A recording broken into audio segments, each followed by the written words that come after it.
Uh,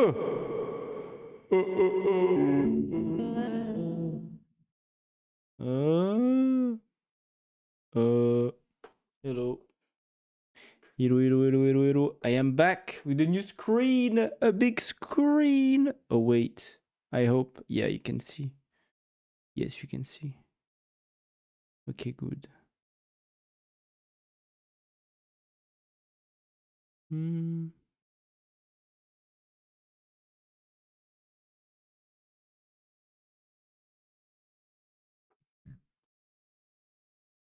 Can I?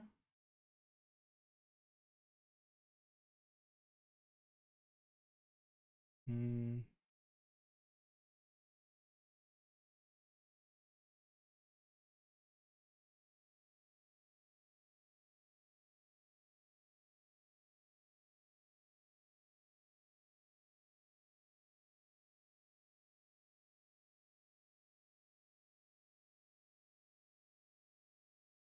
Ah, voilà.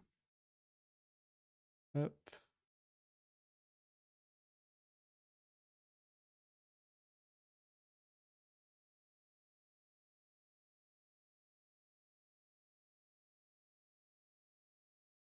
Three. Three taps. Hmm.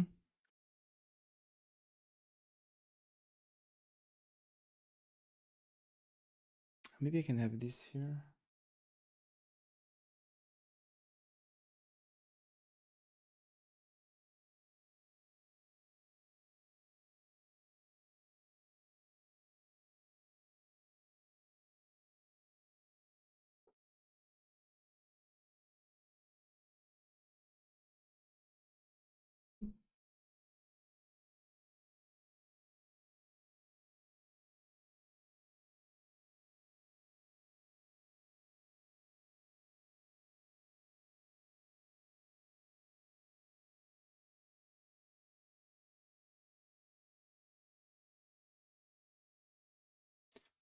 Oh, wait.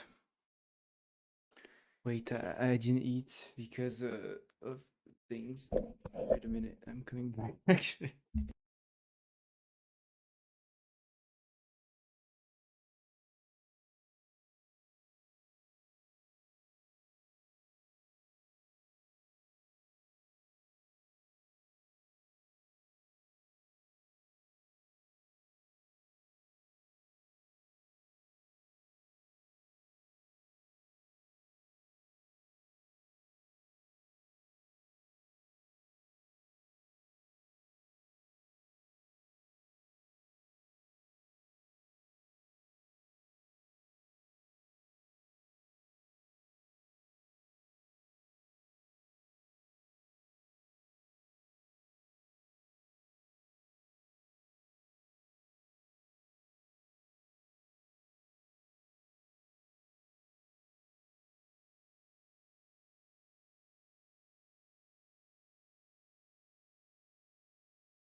Donat. Wait, I'm coming.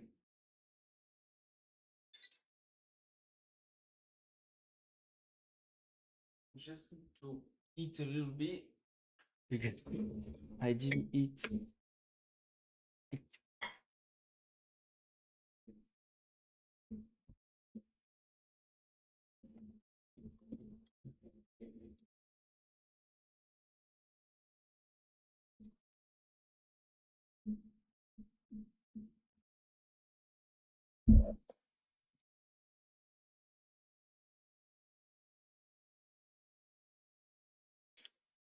Ooh. Hello. Hello, Nat, how are you? I'm good. I'm good and you? I had to do something before, so I started the stream a bit late, but oh, good. I'm good too. Nice. I'm eating, huh?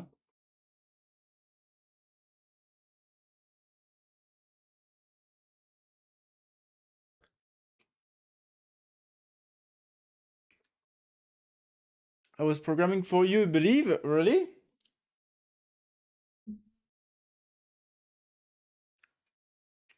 Really? What were you programming for me?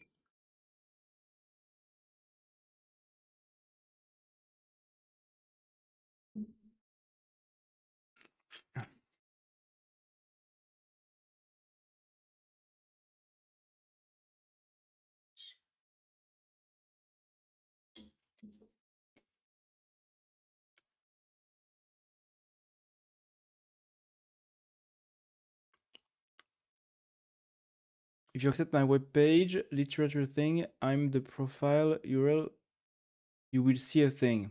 I don't understand this sentence. I'm doing the settings, profile settings now, but you can see the video of profile. What profile, what web page, what literature, what profile URL? I don't understand what you're talking about. The profile video for what? For which website? For what purpose? I don't understand.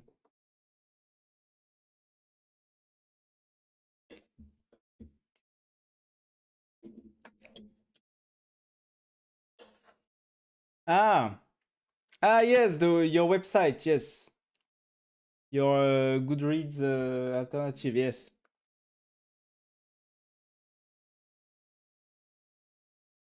Ah,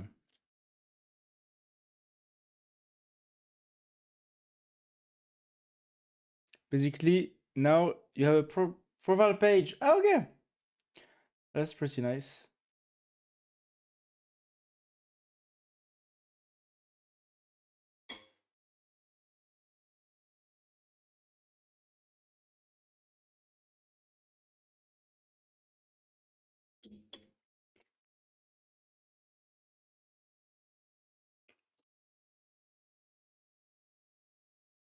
Hmm.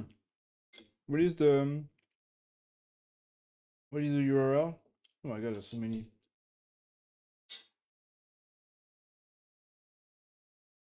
Wait.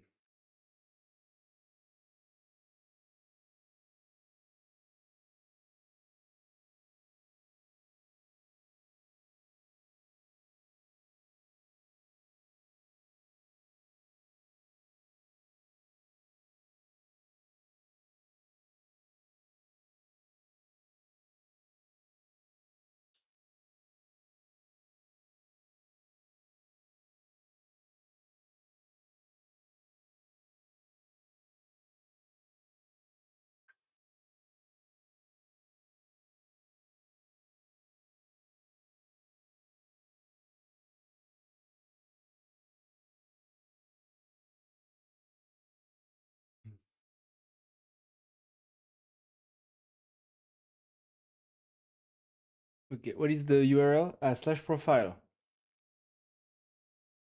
Slash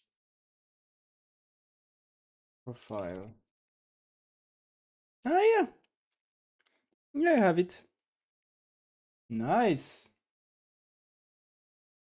Alexis Carito plus Kaka. That's my, yeah.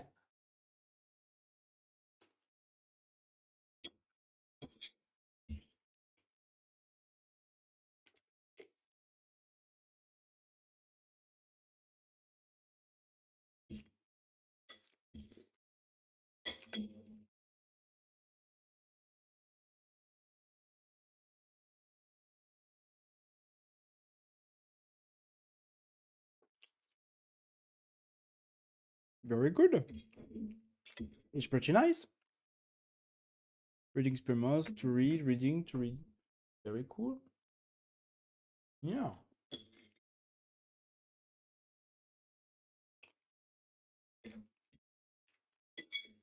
Very nice.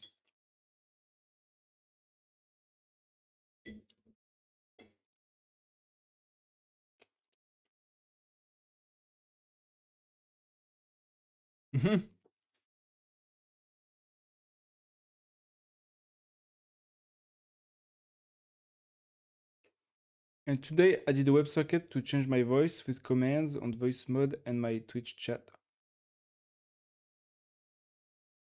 I'm on fire. Very nice. Congrats.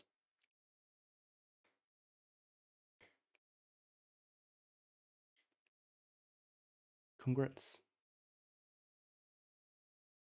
Congrats, congrats.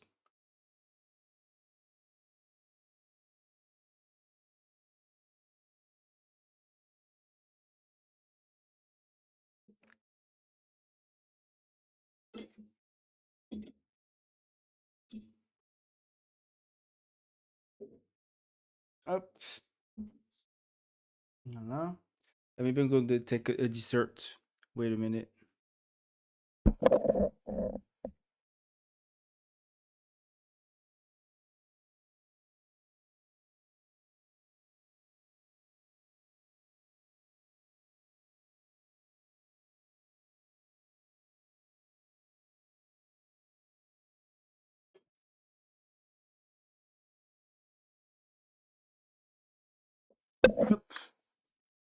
Took some cookies. Cookies that I made. Voilà.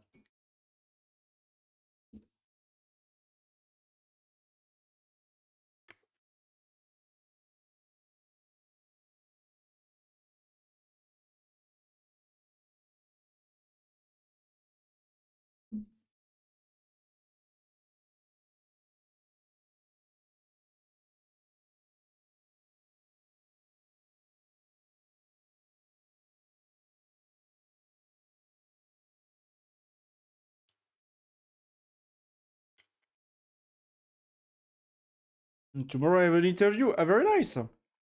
Very cool.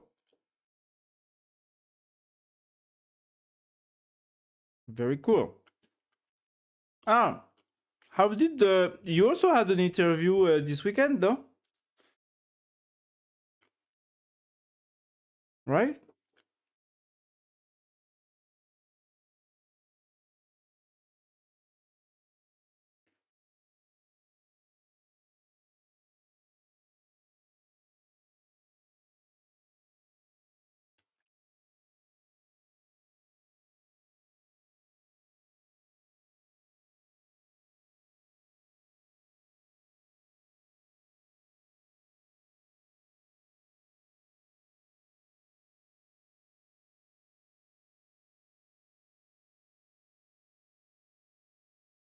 How did it go?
Nat, you don't answer. Did it went bad? Did it go bad? Hello, how are you?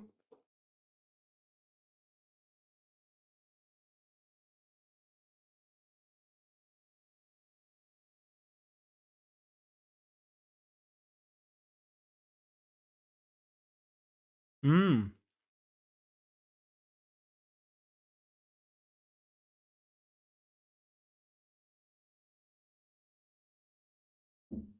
What are you coding? I'm reviewing Nat's code actually. Nat's website. He made an update with the profile page. So I was just checking this out.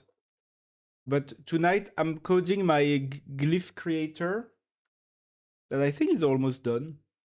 I've worked on it this afternoon.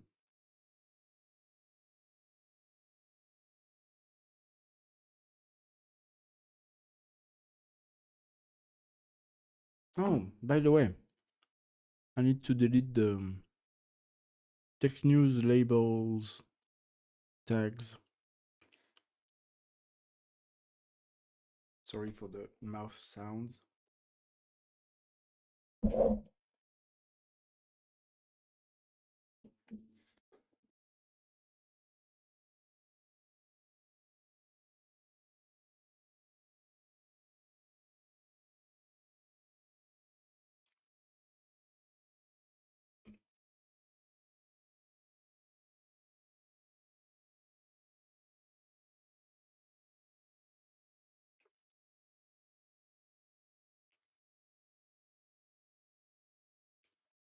Show me, yeah.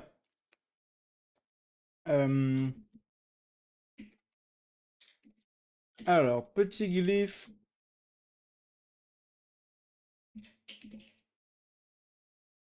Petit glyphe, petit glyphe. And if I do glyph demo. Voilà. Look, it's the oh, fuck, it's not aligned with the with the new screen. This is a new screen, new monitor, so it doesn't work. Bon. But as you can see, these are all the emotes, right? The icons of the companies, right? Like OpenAI, Claude, Copilot, Cursor, right? Droids, Gemini, Olama, OpenCode. And so basically, I have a font. I mean, I take the icons and I transform the icons into font glyphs so I can use them inside the terminal, a terminal UI, for example, you know, because I have this little tool here that lists the LLM. Well, maybe it's smaller now than before, so I'm not sure if you can properly see. But here, when I have my mouse, is my tool to see the current LLM usage. You know, with the 5-hour limit and the 7 days limit.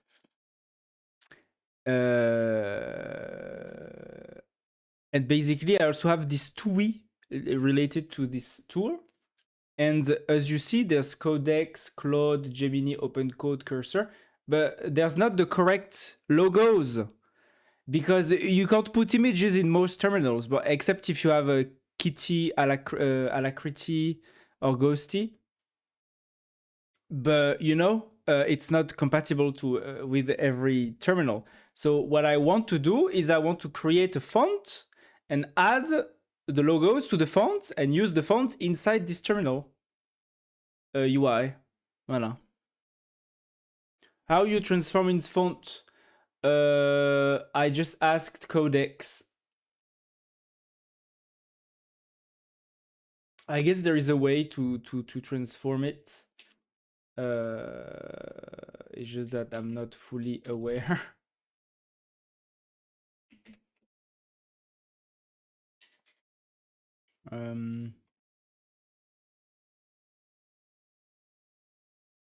I use what is called a PUA, P-U-A, PUA.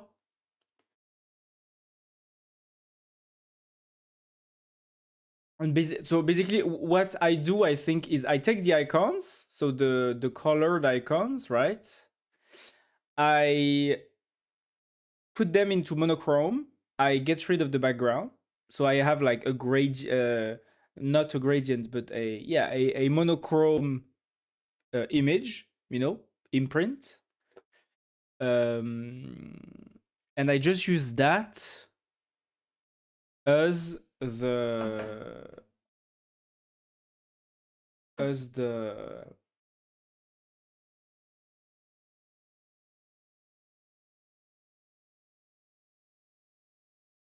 the base, and I create the font. I'm not sure the technical details of how you go from an image to a font, but I guess it's something that, you know, exists because it does it pretty well. And I create a TTF file,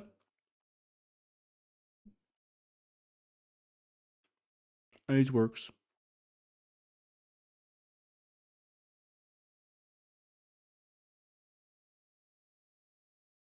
Hmm?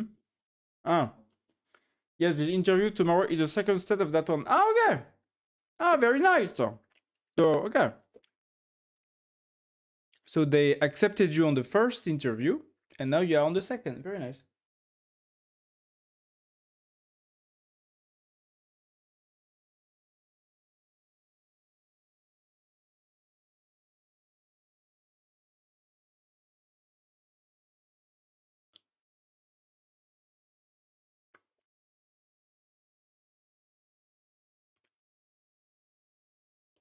Monoko, I'm very excited. Yes, that's very nice.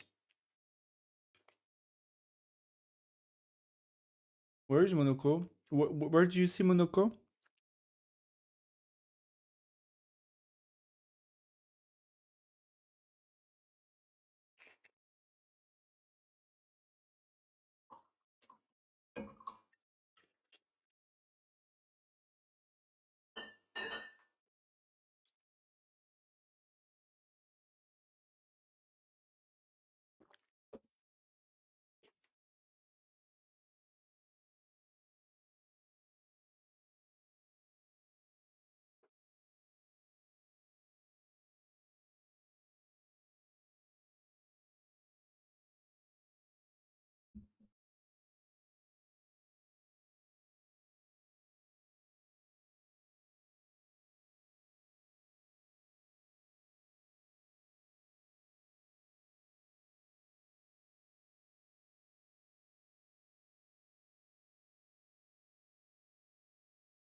Oh, j'ai chaud là. Pouh.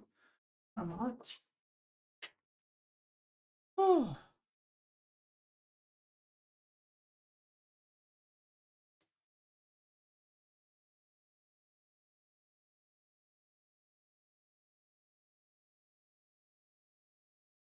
Ah, Monoko font. I said something about Monoko font? No. What did I say? No, I just said I think it creates a font like with a converter or something, and it turns the icons into a font. That's what I into a TTF. Monocopy? I don't remember. The new PC is fast? Yes, yes, it's pretty fast. I've played a little bit of Arc Raiders, and yeah, I can run. I get like basically I multiplied my DLSS resolution or whatever by 4. Like instead of having the native DLSS resolution at like 1080p, now I can render at like almost 2K or something, or 3K, I don't remember. But yeah, now it's good. And the with like DLSS upscaling and whatever, so it's not native 4K, but it's better, like it's crisper than before. So that's a good. And now that I have my big, oh yeah, I haven't showed you. So basically, do you remember the big screen I have? I had, but I took out the stand, and now I just put it on like grip, anti-grip pads, leaning against the wall, and it's actually okay now.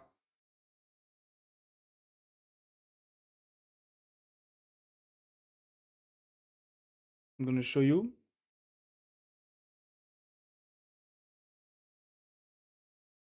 It's actually, it looks like this now.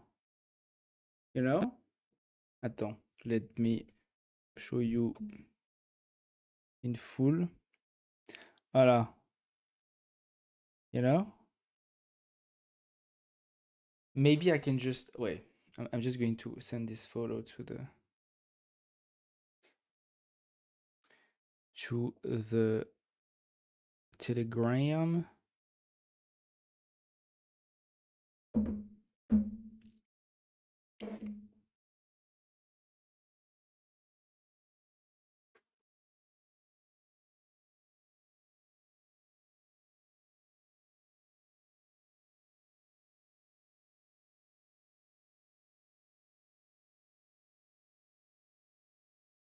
When you say 1080p DLSS, it's the transformer output at 1080p. No, it's the base native that is upscaled at 4K. You know? So that was what I had with my previous graphics card. With my 2080, to have our creators play at like 60 FPS reliably, I had to lower the native resolution, the base resolution, before upscaling to 1080p, and then I upscaled it to 1440p, I think, or something like that. Yeah. And it was okay. It ran at like 60 FPS plus. But my monitor was 60 FPS, so you know. Now my monitor is 160 hertz, so it can go higher, but I'm not using it for that. But yeah, when you say nice, you are a content creator. Yeah, now we can run Peak Petit. I'm so happy for you. Yes, that was already pretty good. Yes, I can run Peak now. I'm just going to show you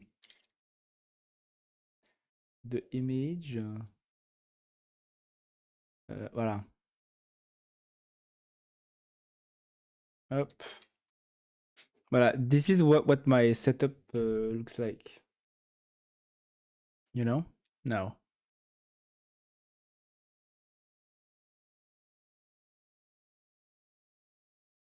No.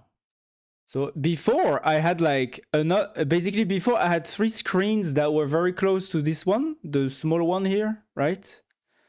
I had like 2 on the sides and 1 on the middle, which was my laptop, right? So now I got rid of the laptop, and since this middle screen is so big, I got rid of the second monitor. I mean the third monitor, because there's no space anymore. And now I basically have this big ass monitor here, where I can reliably cut it in 4 actually, and I can see what's happening with the correct scaling, right, on each 4 parts of the monitor. So it's as if I have 5 monitors now, if I want, right? Or I can have one big monitor, you know, if I want to watch like a video or something. I rewatched, you know, the World of Warcraft cinematics, just to have like the, you know, the IMAX experience, and it was pretty cool.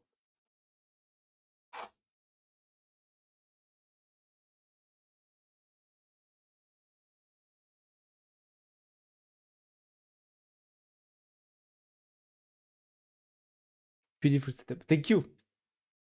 Thank you. And so yeah, and so now there is only like a few centimeters, you know, between the monitor and the wall, and so now it's okay, because like I don't know if it was that noticeable when I showed it on stream the other day, but god damn it, the stand because you know, like my desk is very, as you can see here, my desk is not very deep, right? It's like do I have a meter? No. My desk is like 40 centimeters deep or something. You know, it's a pretty small desk. I mean, deep what? It's pretty large, right? But it's not very deep. And this fucking monitor comes with a stand that if you push it the furthest to the wall, the distance between the wall and the back of the screen is 20 centimeters. you know? So basically, like I calculated all of my stuff thinking that, the stand would have been like close to the wall, but actually it was way too close. And so I was like, fuck, it's too big. So I just took the monitor out, and thank God I had these anti-grip pads that were stored somewhere in my apartment. I took them out. I cleaned them, because usually it's the anti-grip pads to put like on furniture, right? So, but I didn't use them. They were not used, so it was okay. They were just stashed somewhere. So basically, I took them, I cleaned them, I put them on the desk. They were indeed, they are made of rubber, so they are actually non-slipping. And I just put the screen there, and it works fine. It's bon. I hope in a few years, since I'm not using the standard way of, using the stand from the back, the mount, right? Maybe I will have some problem. I don't know, but at the same time, with the stand, I can't use it. And most of the stand on Amazon that I found for this monitor also have at least like 10 centimeters between the wall and the back of the screen, and that's too big for me, because even the screen in itself is like big like this. So there's like 3 to 4 centimeter of screen like depth in addition. It's a pretty thick screen. It's actually thicker than my TV. Funny enough. My new monitor is thicker than my TV. That's funny. But yeah, I guess it's because it's a 4K screen that is also 160 hertz. It's theoretically a gaming monitor. But why not, right? It's just that what I didn't want is I didn't want to take like one of those Dell IPS panels, because even though they are thin and they're not that expensive, they do have ghosting when you play certain games. Like I high at high refresh rates. There's a lot of ghosting. Like the refresh rate cannot keep up, and the accuracy is very bad. And so basically, if you play like an FPS shooter or something where you need to react quickly, there is ghosting everywhere, and it's just a blurry mess. So I didn't want that. I wanted a true monitor that could game without looking like a porridge of pixel, right? Of pixels. But that was still 32-inch and 4K resolution. And also, I like it because there's a lot of I/O. Like inside the monitor, there is a KVM, and I just like this possibility that if I want to plug, if at some point I need to plug something on the desk, I don't have to plug everything into the case. I can do it on the monitor. It's a good option for me. And so yeah, so voila. And so yeah, it fit the bill. But goddamn, I just forgot about this goddamn stand. And so you see here, you can see the the anti-slip pads here. This is the anti-slip pads. There's one and there's another one behind there. Here. No, you can't see it. It's here. I have two. Yeah. And so now, I have one monitor, but I can transform it into two monitors. So that's pretty cool. That's pretty cool. Get a mouse pad. Yeah. I don't know. I never used a mouse pad all these years, and I don't miss a mouse pad. Like the bottom of my mouse is not like, it's just flat on the wood right now. It doesn't get like that scratched or whatever, and I don't know. I guess the desk is like smooth enough that it feels okay. You know, I kind of like it. The light was good for me to read in bed at night. This is mine. Yeah. Wait a minute.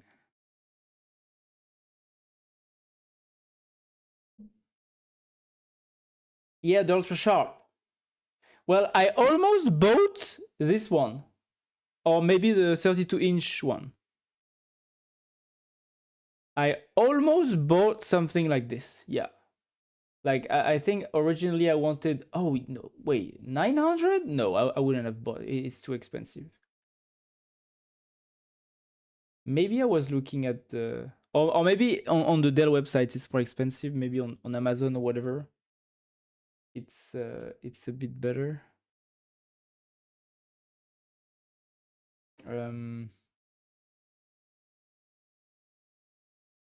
27-inch.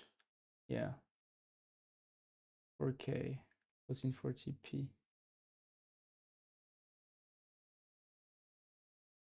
Yeah. I mean, you know, I think at 27-inch and below, 1440p is enough, especially if you have it like at a slight distance. But I just wanted a 32-inch screen because I never had one, but I never had a 27-inch either, right? I only had my laptop's 17.3 inches screen, which was very small, you know.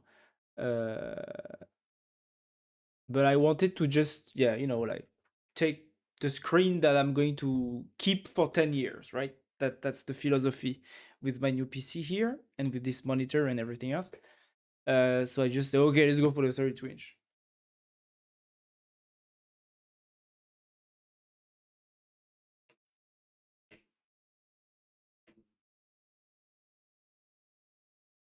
It's great to set up. Yeah, yeah. I mean, I'm satisfied. You know, I'm satisfied.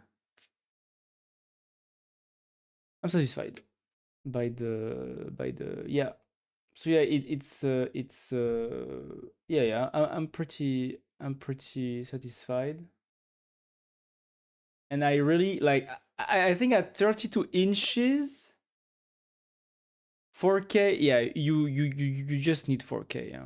You can't do without it, or except if you are very far away from the monitor. But at my distance, is just the right pixel density to not see the pixels, you know. It's just when I lean in, I can see the pixels, you know. Whereas well, on my very small monitor here, which is also 4K, it's so small that even if I lean in, I can't see the pixels. But it's because you know it's 4K on a 16-inch screen, so it's like crazy. But yeah, on this one, it's pretty cool. It's pretty cool.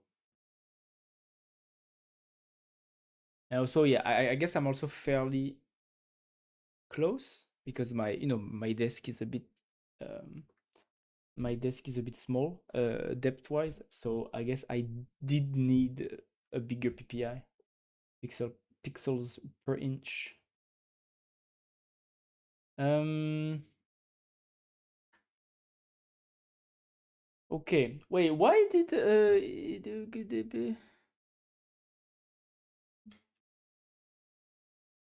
Voilà.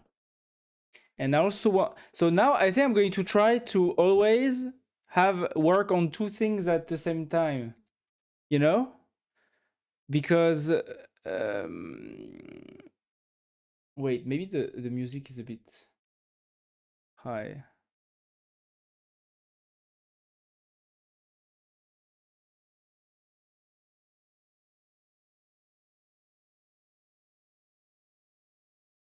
Yeah.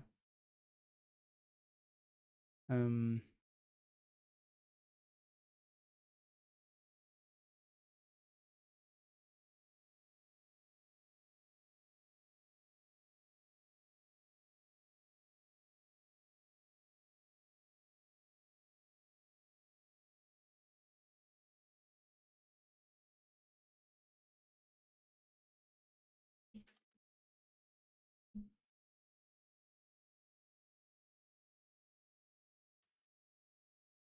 Oh yeah, I saw that. Smoking ban for people born after 2008 in the UK. Agreed. That's a weird ass legislation, right? That's so weird. It's like a law for the future. It's like a drug ban for the future generations. That's so weird, right? That's so fucking weird. You know, like, I mean, I see the point,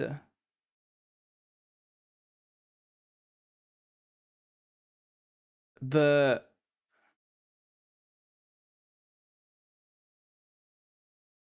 I think that's a weird law, huh? That's such a weird law because, like, you know, and I'm wondering if it will not be counterproductive because, like, at some point, the new generations will just see that, you know, all the boomers smoking smoking like crazy freely, you know, allowed by the law, and they can't because oops, they were born the wrong generation. You know, I think this is a bad precedent for, like, laws gets applied to you in a way that you didn't choose, but just by the sheer luck of when you were born. Like, that seems unfair, right? That seems unfair. You know, like, it's not similar to the discriminate, you know, to the Jim Crow laws or whatever, but it does get close though, right? It's like, oh, I can't do that not because this is the law for everyone, but because I was born the wrong year. Like, really,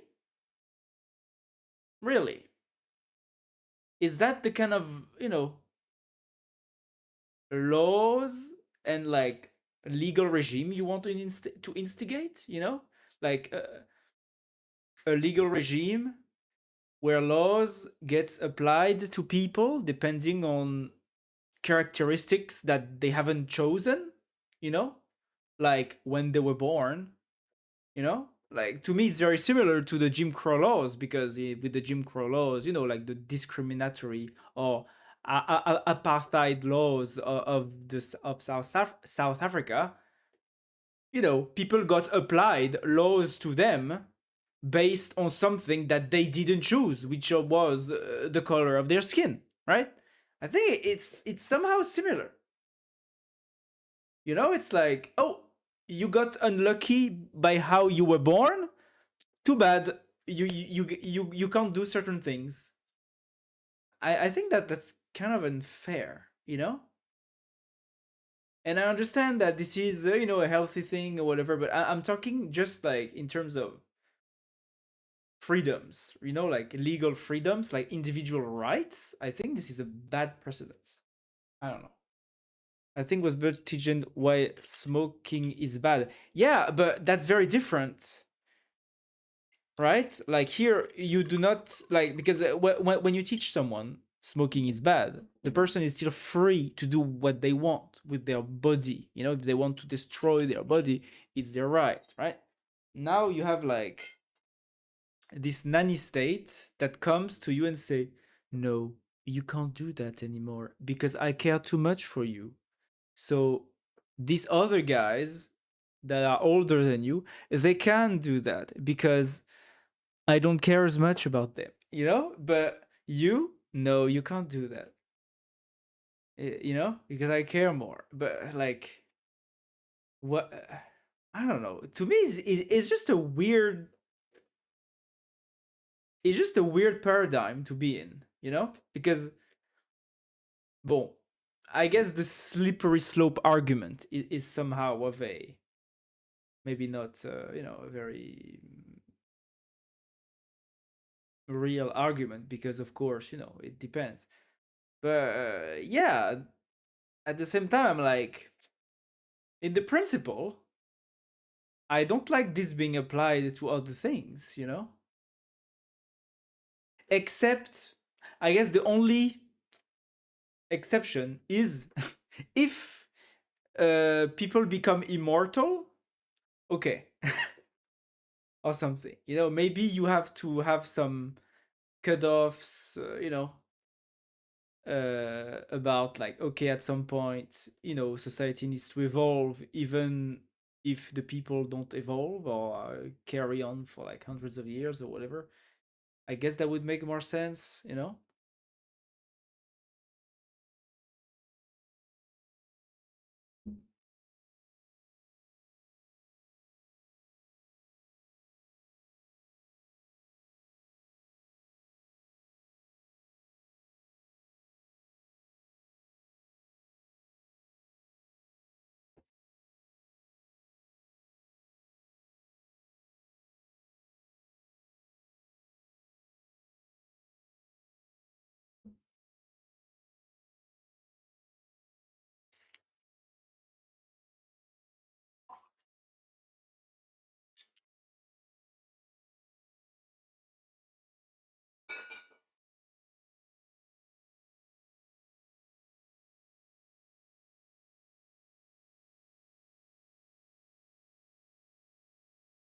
Tim Cook is stepping down CEO. Yes, I saw that.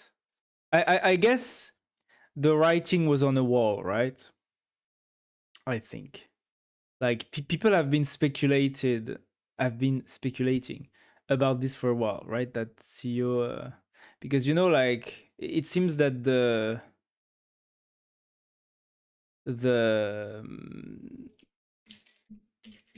the guy was mostly seen as a financial guy, right? A finance guy that like optimized, the financial value of the Apple stocks or whatever, right? But he was not seen as a very or perceived as a product guy, right? And especially compared to Steve Jobs, who was a product guy. A lot of people, even like in the last few years, noticed that Apple's software quality decreased, and there were some weird choices, and so it's like nobody was truly having, had the hand on the wheel when it comes to like Apple's products and direction or whatever. They just continue to do what they've always done, mostly, and there was no like big bold things. So I guess now it makes sense that John Turners, who was the chief hardware, right, or the company chief operating officer. No, no, that was Tim Cook. I think he was the hardware guy. And that makes sense, because the Apple spirit is embedded into crazy good hardware, also crazy good software. But, I guess, since they had the finance guy at the wheel for 10 years, or for 15 years, maybe now they want some product guy back at the wheel, because I guess the, the finances of Apple have been optimized enough now. It's funny. I think it was because of his age.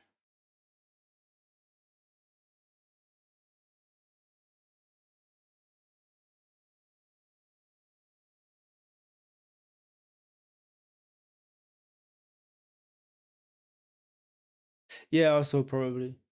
Yeah. How old is he? 65. Yeah.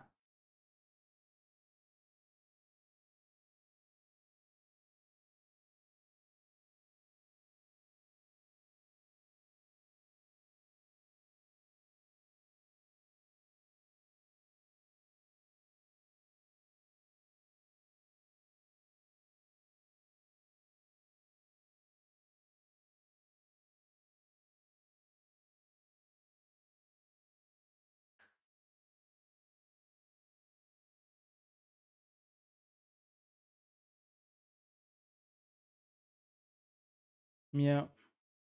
I mean, that's good, I guess, you know,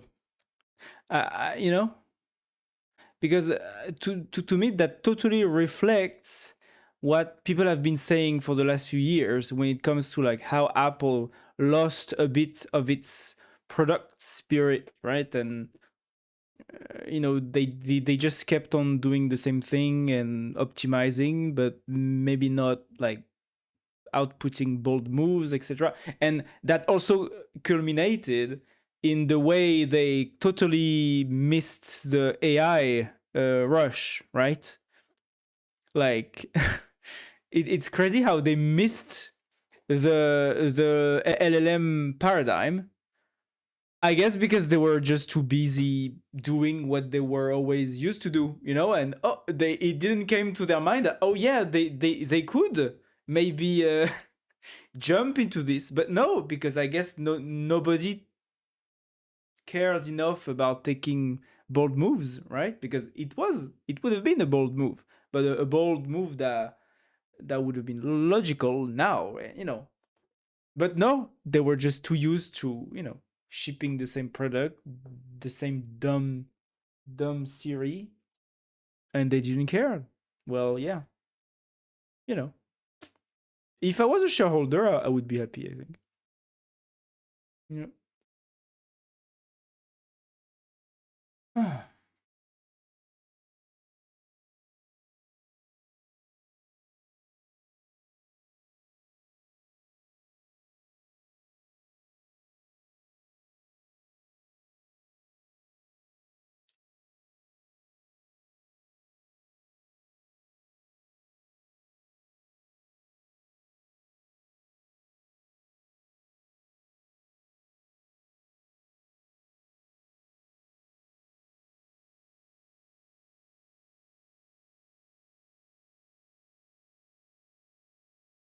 If they now ship a Mac Mini with A20, they will crush it. Yeah, probably. I mean, just the MacBook Neo, right? The Neo. I don't know if it's a MacBook or not, but the Neo is a pretty good product, And it's funny because I've seen Linus say Linus Tech Tips, say that basically at Apple he's heard that they didn't even plan to sell that many Neo. Like they literally underestimated the success that it was going to have. Like if you wanted another proof that Apple don't know how product works anymore, this is it, right? Like literally the cheapest MacBook that has ever existed, and the Apple people were like, "Oh yeah, it's probably going to not sell very good." Come on, guys. Maybe they lost themselves a little bit.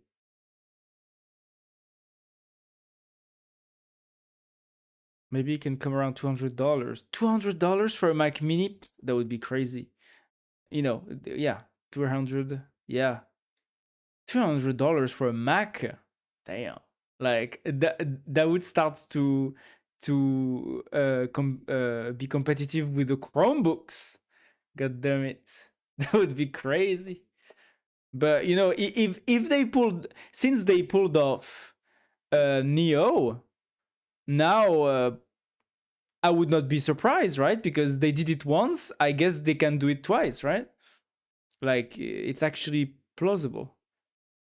Imagine it's like an Apple TV. Yeah, I mean, right? That'll be cool. Mm-mm-mm. Ok. Tac, tac, tac. Ah non. Wait, actually, no. I just want to... what is the context? 60.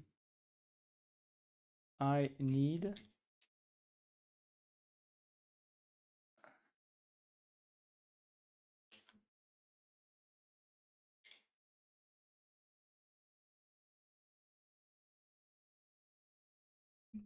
Did I commit? No, I didn't commit. Let's commit everything. Whoa. Up. Okay, let's push. Tac.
Hey Yannick, how are you? How are you, Yannick?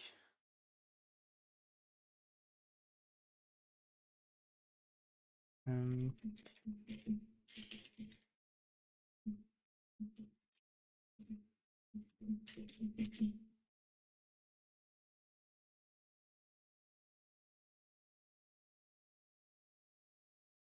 I'm good. How about you? Yeah, I'm good.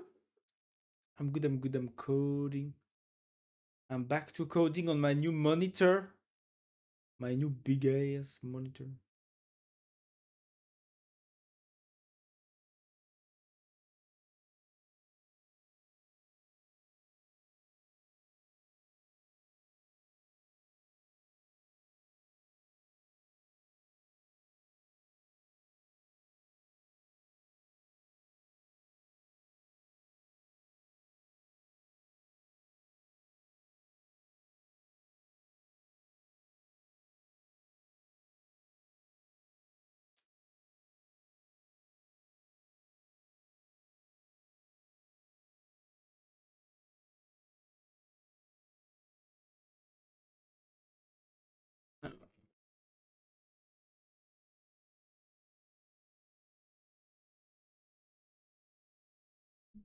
Into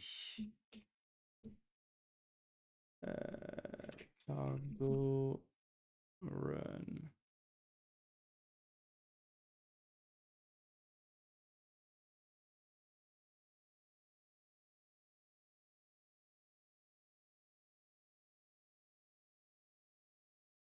Um.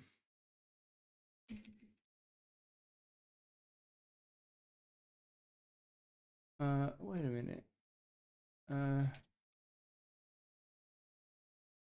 Does the glyph demo command build the glyphs from the icons, or does it take those that are already generated? Ah, fuck. What did I do again? Uh,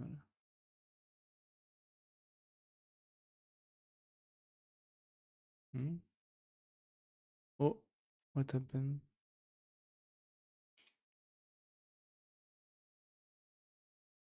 Oh,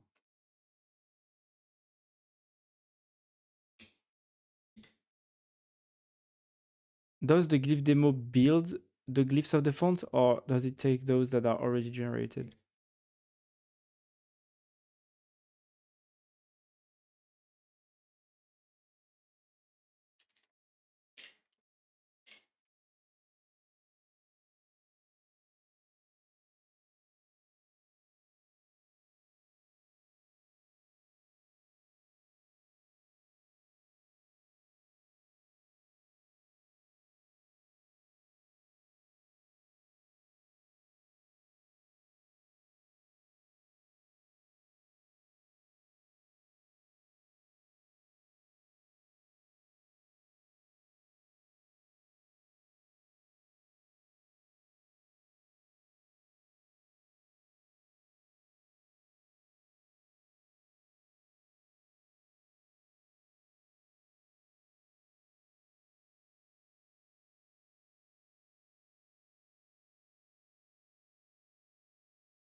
Cargo run interactive. Attends, let me try this real quick.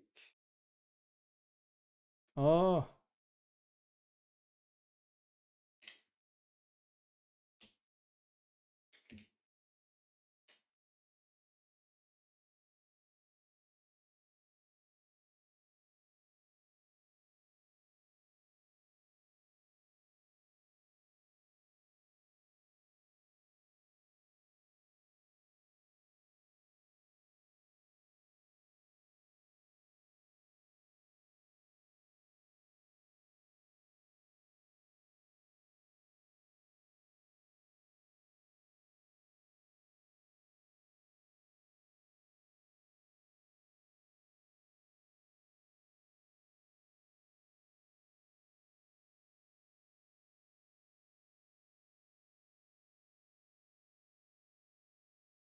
Hmm.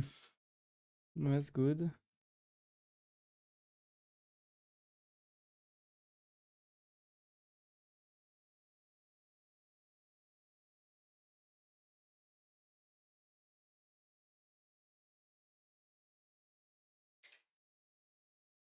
You see, here I can like modify the, you know, depth of the monochrome layer. So can have it more or less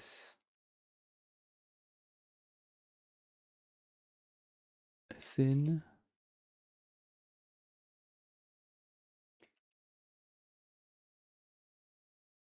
You know, upload.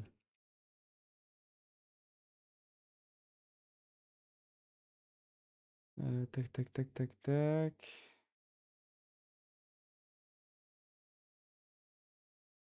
It.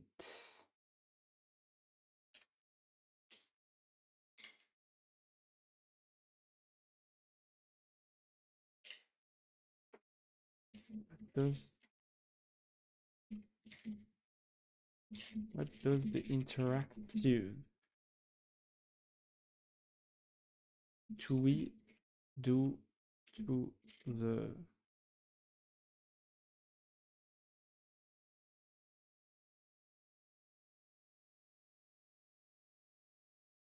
due to the threshold? I see that I can modify it on the TUI, but does it affect any config anywhere?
Me, you.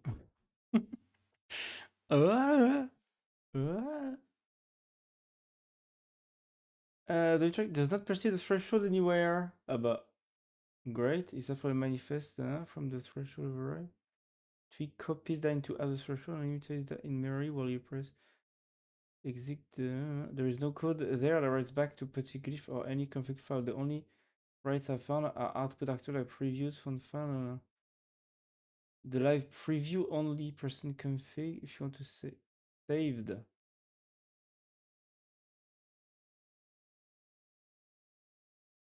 Well, Petitglyph de Tomol.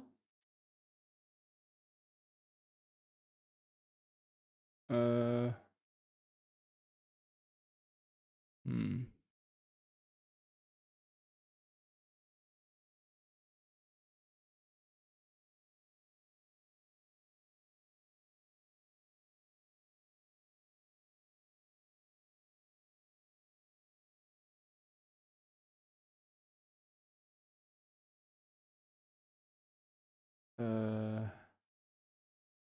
I mean, I do need a different threshold for each glyph though.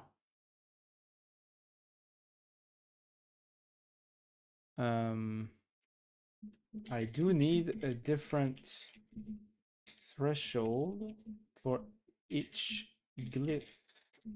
I guess we can have the 2e add an override. So the 2e start with the base threshold in petit glyph toml.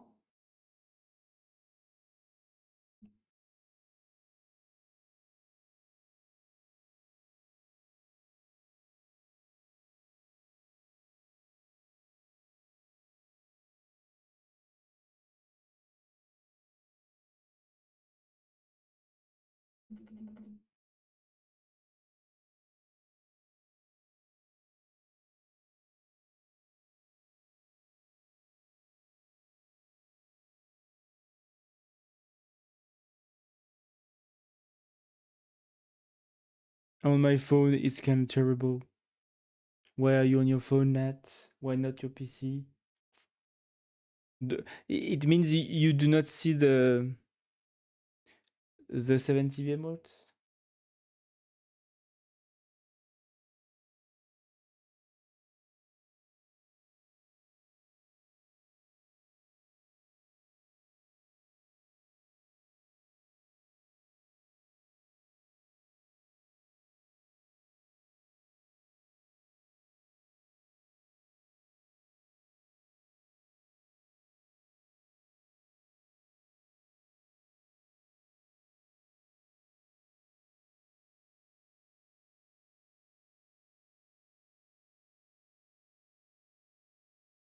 And add override to this toml file as I modify as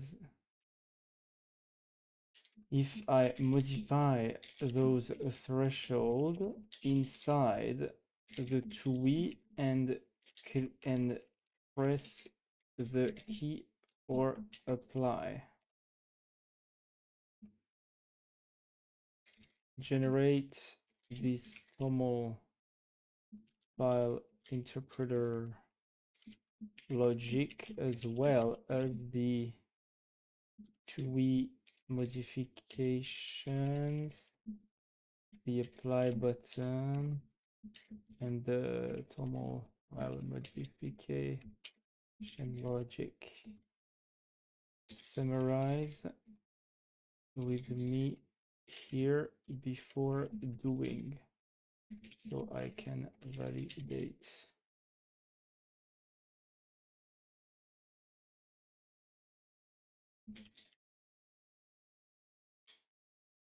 Do we start with the base threshold for all icons and add an override to this file per icon for this specific icon? So the toml file will have the base config of right now plus additional overrides that were made in the TUI.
Extend specific glyph with per icon overrides keyed by the icon's relative source path on the input there, not by generative glyph name that is more stable and ambiguous.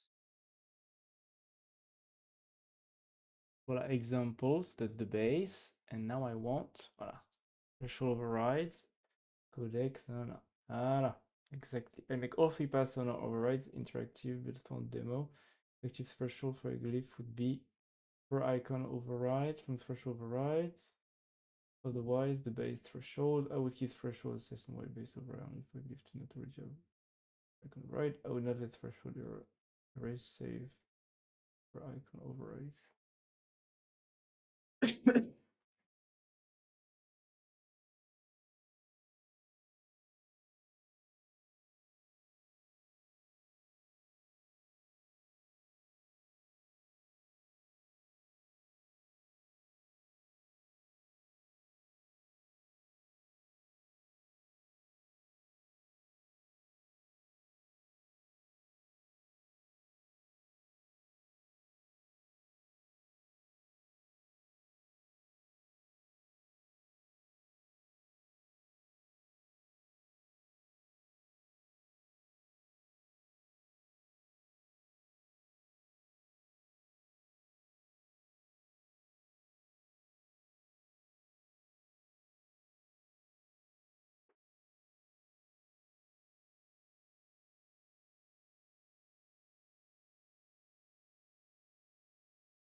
Do any of you earn money from side hustling?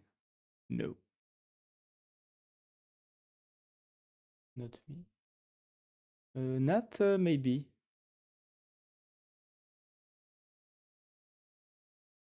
Use the TUI from one global life threshold to a person. And even soon, originally I wanted to try to do that, but I guess I'll try to.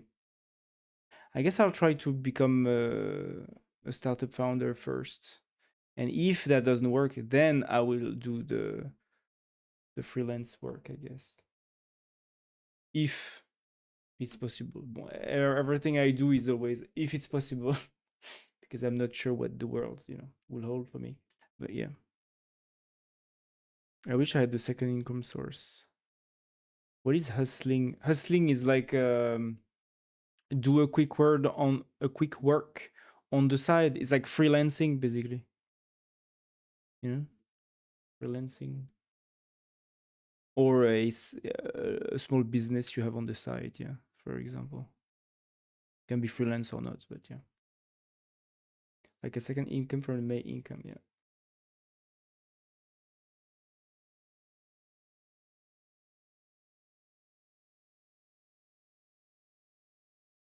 Use that gives effective threshold. By the selected gives current threshold into what you give. The tweet footer would show whether the current glyph is using base array with the data. If it's on disk immediately. R removes the selected glyph override and falls back to the base threshold.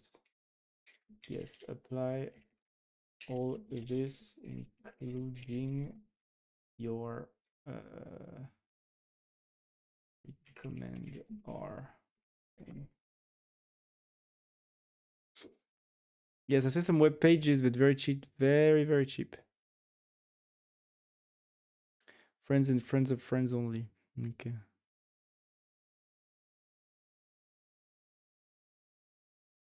What do I want to work also on at the same time?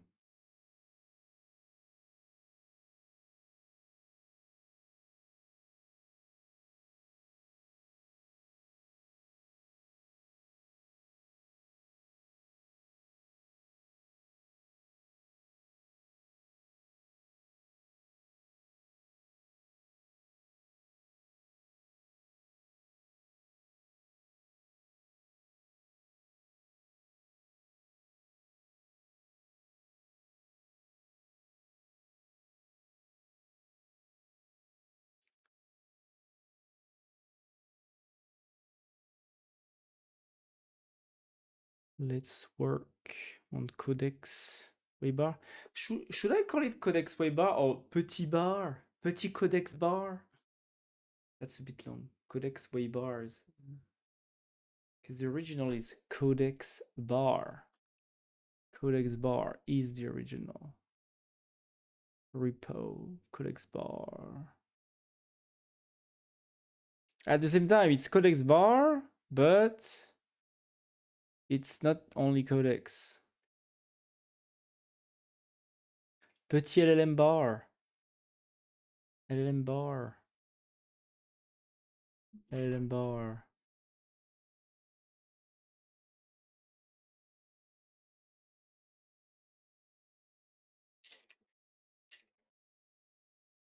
Codex Bar Windows. Codex Bar Win. Is there already something that I want to do? Codex Bar, Hyper Codex Bar, Waybar. Yeah, somebody already did something. Bon, I don't like it. The way they did it. Hyper Codex Bar. Codex Waybar. I know that's me. Yeah. That's me. This is me, Petit Pois. It already has a readme.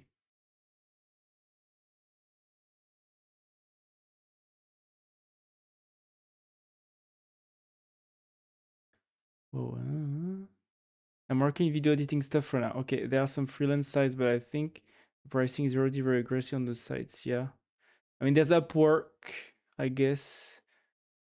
There's Fiverr where the pricing is already pretty aggressive, yeah. But Upwork seems to be fine, I've heard. I don't know. The real program with these clients are the CEO, the SEO. People who already have clients are always on top. Yeah.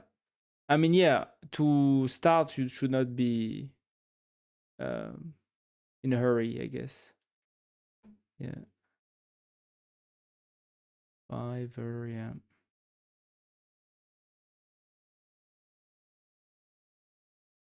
Yeah, probably at the at least I guess at the very first tasks, you will have to be cheap to attract people, some people that will just want to get something done for cheap. And if it goes well, you know, you can have some stars and then more regular clients will come.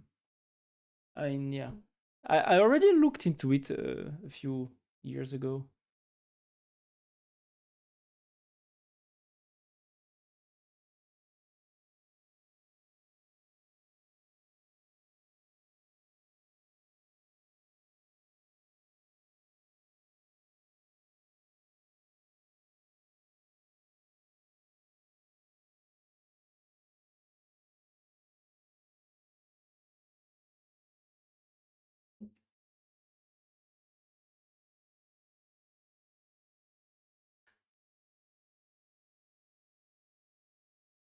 I look this shit every month. Oh, really?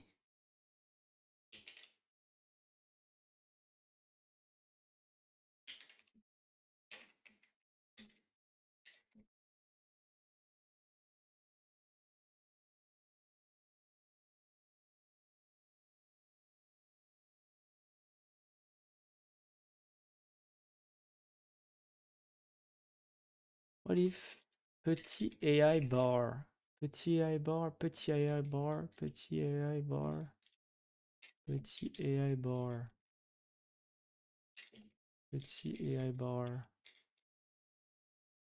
petit LLM bar, LLM bar, petit codex bar, petit codex bar, codex bar, codex waybar, codex waybar, codex waybar, codex waybar, codex waybar, codex bar.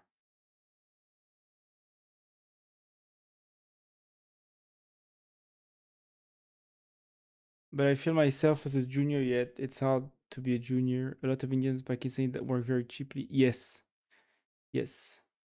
Maybe you can do it, Gonzalo. Like, I will not design and code a full website for $15.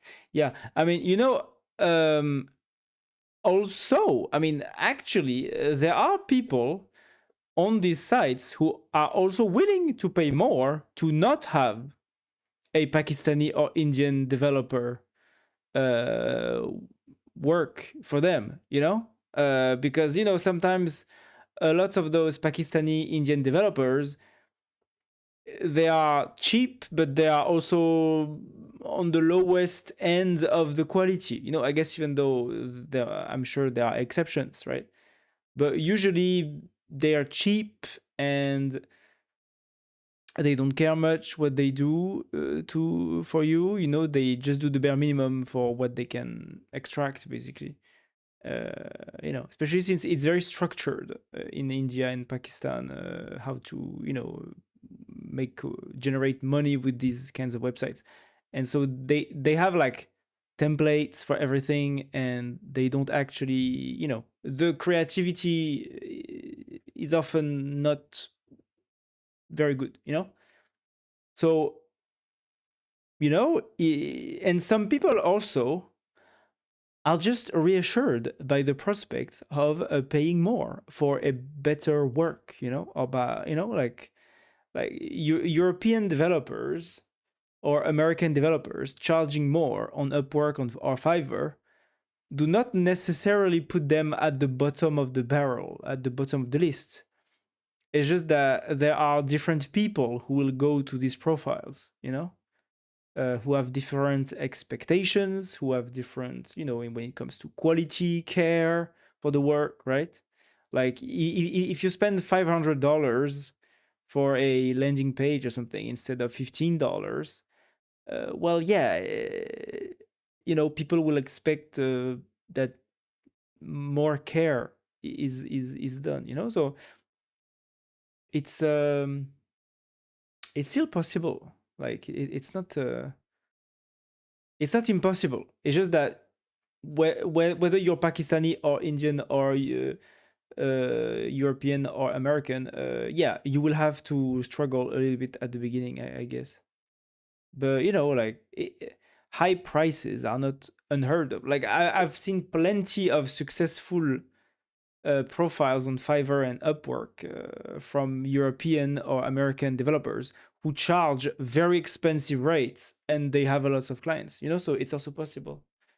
It's just that you have to you have to choose a lane, right? Like, you can't at the same time compete with the Pakistanis offering $15 landing pages, and also at the same time offering like $1,500 websites, right? Like, this is, you have to choose one or the other usually, just for your brand, and what kind of, yeah, it's like in real life.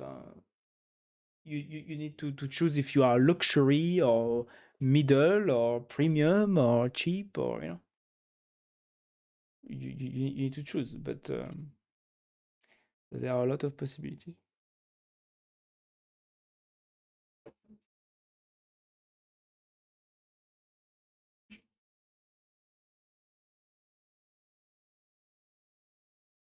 I feel like after AI, I don't want to pay, even if the website created by AI is shit.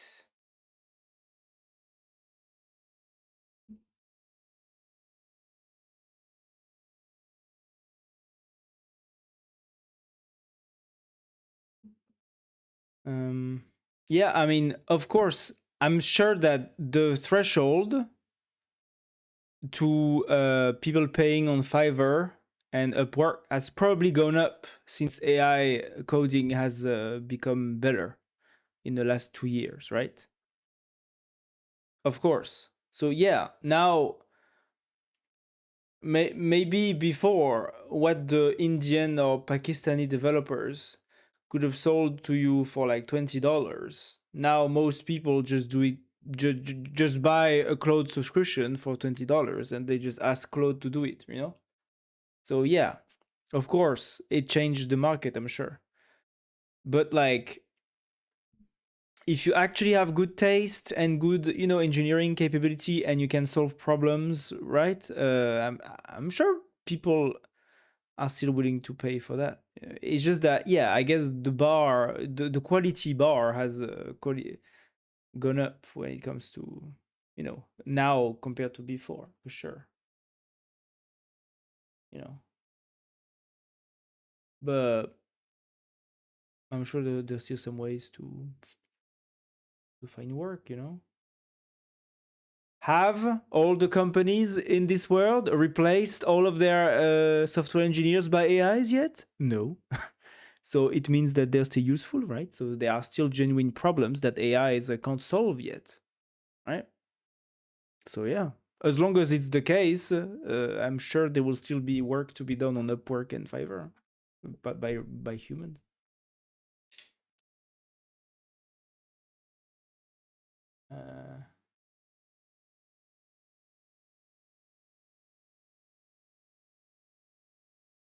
The manifestation supports per icon override in the threshold override keyed by icon. Via manifest runtime changes, SRC main build font interactive will resolve each glyph as override by threshold, and glyph mapping now carries that relative source key through the pipeline in SRC. The TUI now edits the selected glyph threshold instead of one global value. Shows whether the glyph is on base or override, and lets you decide, persist with the A or remove with R in the keys interval formats are documented. Verification passed. Okay, let's test it. Let's test it. Glyph demo. No. I want the TUI.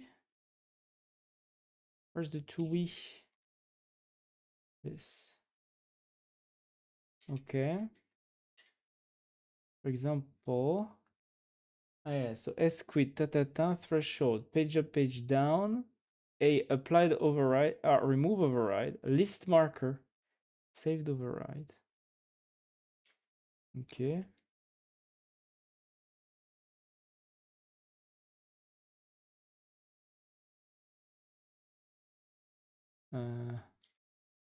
Fuck.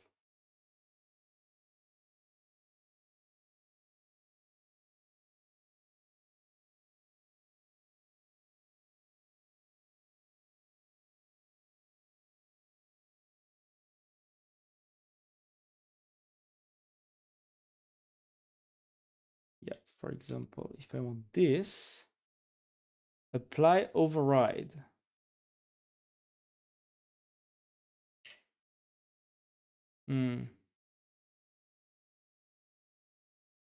Maybe I don't want.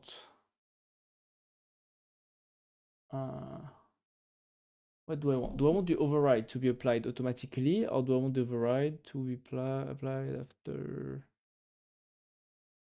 I think I want it to be applied automatically.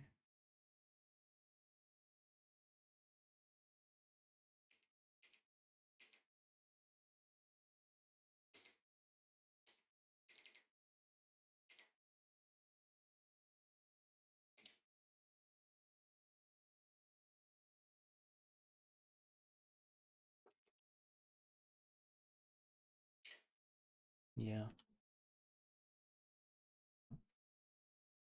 Actually, as soon as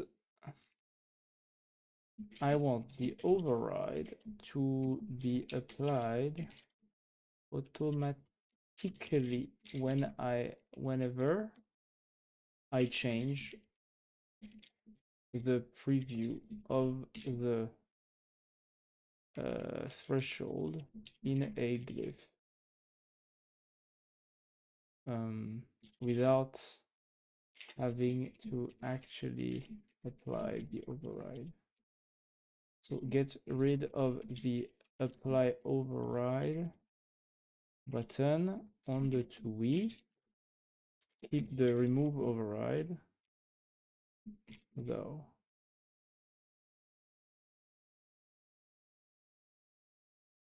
Keep everything else on the TUI.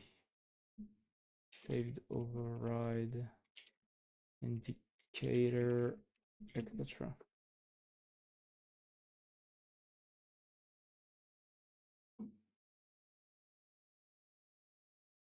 Well, with AI, I think there are more into creating their own companies than working for others.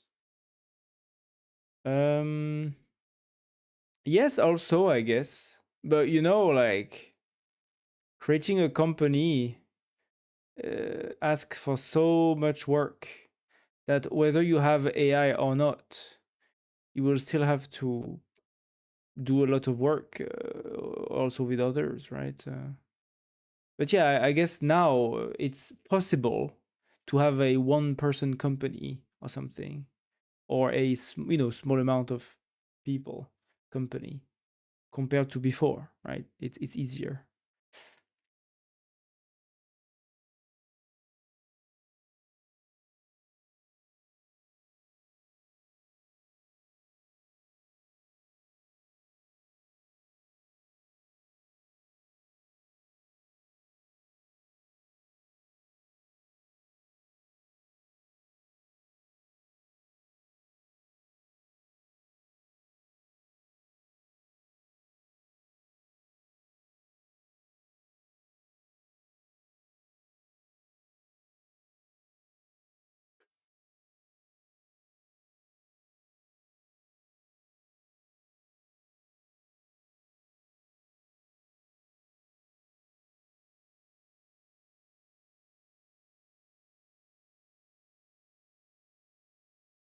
One thing I was thinking that changed a lot with AI was hackathons.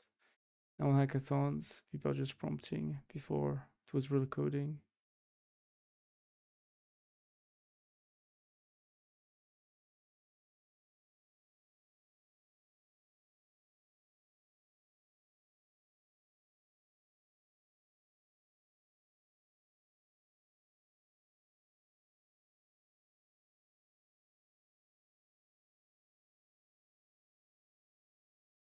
Because now you have to shift fast.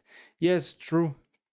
I mean, yeah, for sure. Like it just shows that AI is really useful for that. Huh? It's useful to ship fast. Well, things are half broken, but yeah. But it's not like even on hackathons, there were plenty of bugs, right, in people's code. So it's not like the AI changes radically the amount of bugs that were in the code compared to before, especially the recent models. You know, humans were making bugs, AI is doing bugs too. Well, it's different kinds of bugs, but still there. So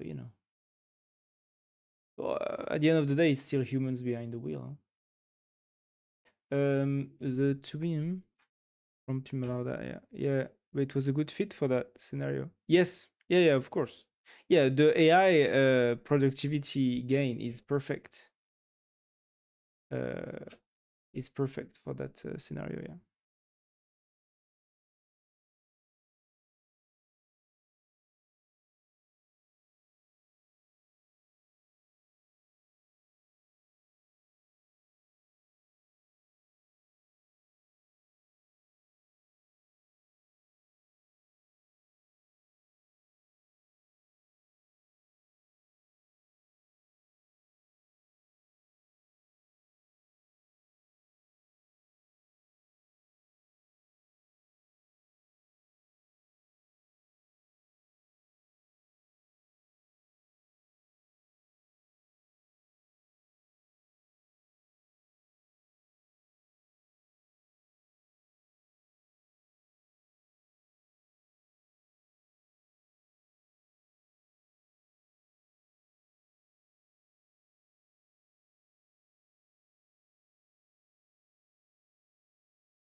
My first hackathon, I eat burgers and pizza for 2 full days and almost no sleep. Not healthy for sure. Yeah, I mean that's what people do, right? Usually. Yeah. I never did a hackathon. I think it's like Petit said. I mean, now you can do a hard job very cheap, but also they changed the IT area because now you need more qualifications. But to get qualified, you need to have lots of projects. If you don't work in the area, it's hard to have a real project, so you will not be qualified if you're a beginner like me. I mean, yeah, there is a yeah, of course, there is a something like that. Yeah. Now I was infinite resources to learn. Yeah.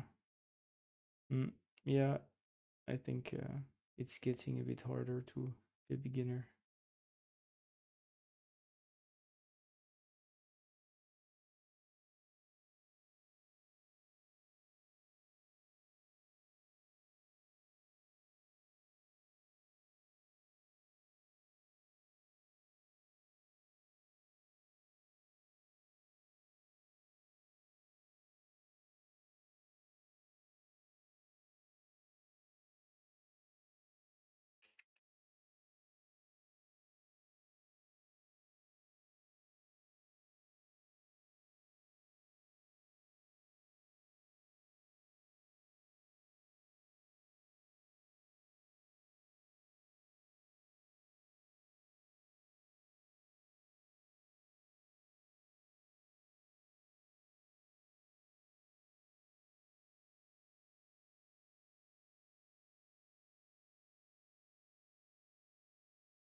Ah oui, c'est pas possible.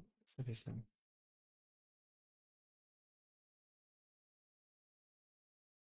In Portugal, the master and bachelor were important, but are becoming less important. But at the same time, compared to before, you can't work with just language anymore. You have to be generalist. So every time you have a new tech to learn, and the companies like this, you need to learn this. Yeah, same in Brazil. You need the CS knowledge, not language specifically.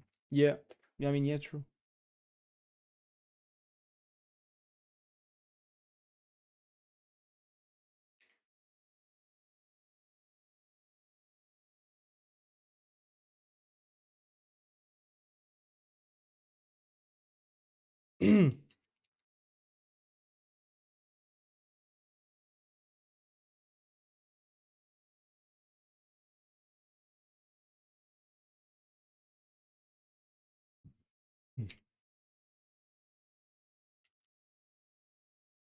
Okay, so now,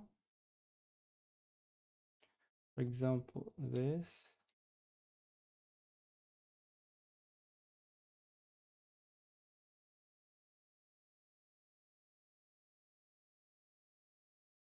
Yeah. Okay. Okay, this one, yeah.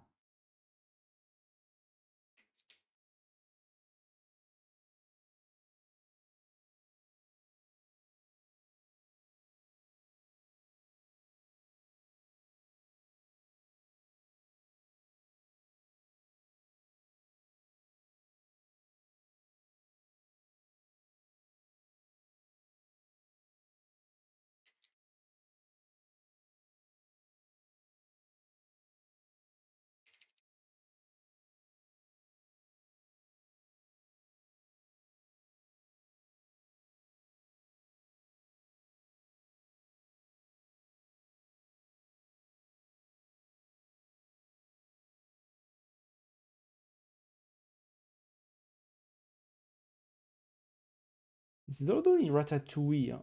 Ratatouille is pretty good with the LLMs to make a little TUI. Okay.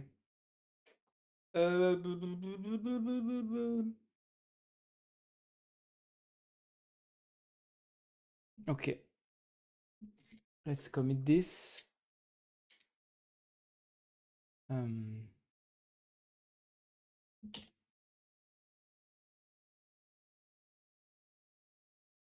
Add pre-release threshold overrides. Yes. Up. Okay.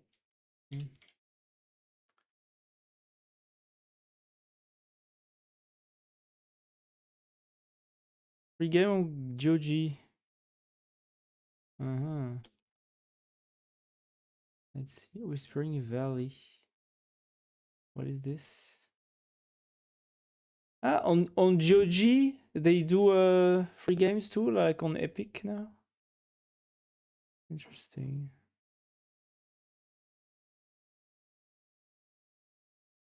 GOG. GOG. GOG.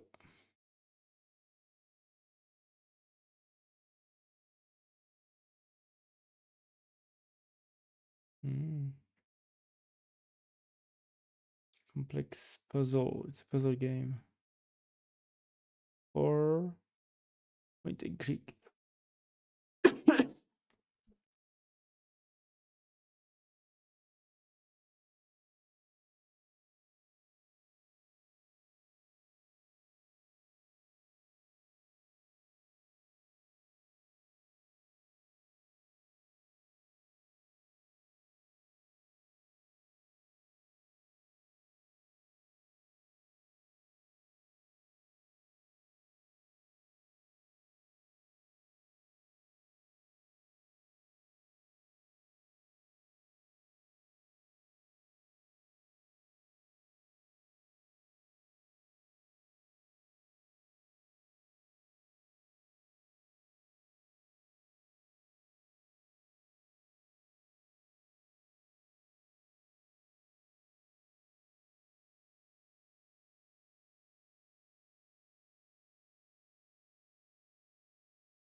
Um.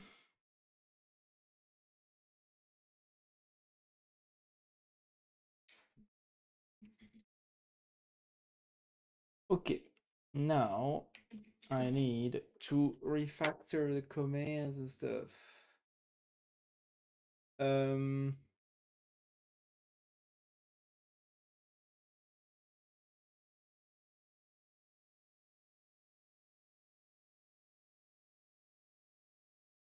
Mm, mm, mm, mm, mm. So,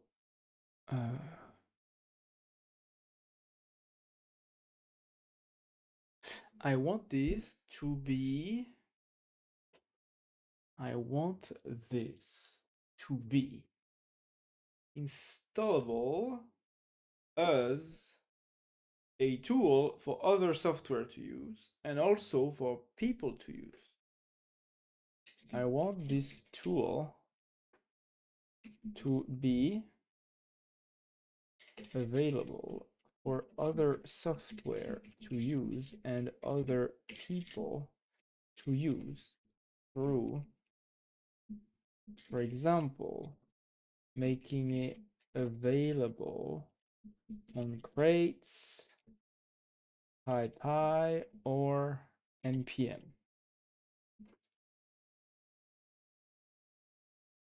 How or AUR.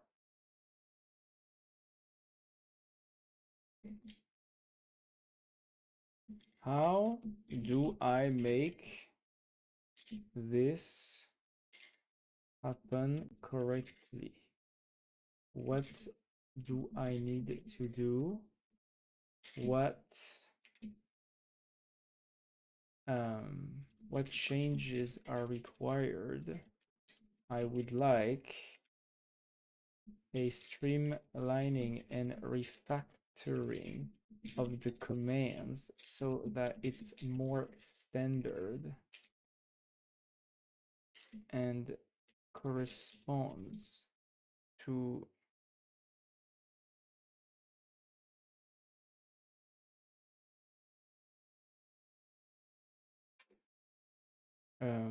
what people expect.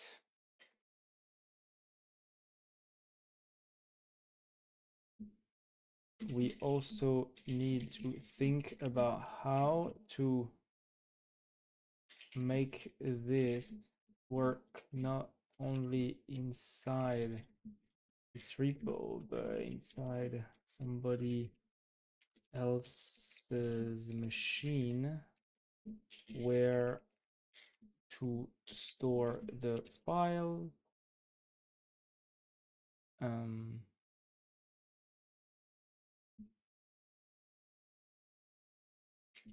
The icons, photo,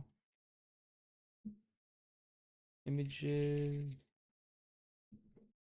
the output TTS, TF, etc. In detail, my options. Do not act yet. Only brainstorm what's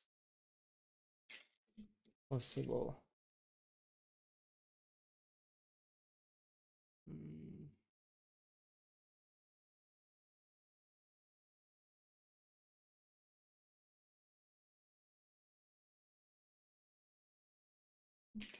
Like petit glyph,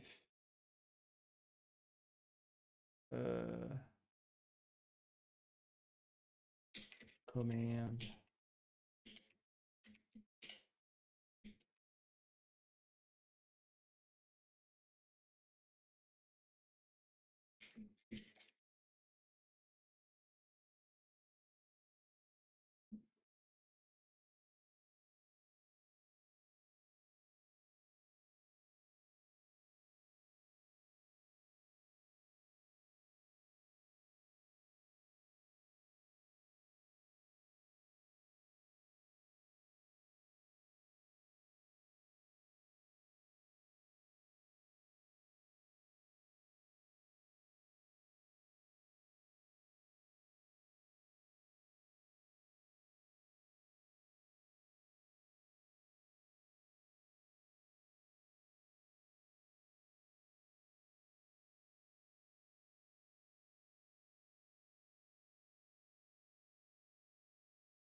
Oh, je suis fatigué. I'm tired. I didn't sleep well the last few nights.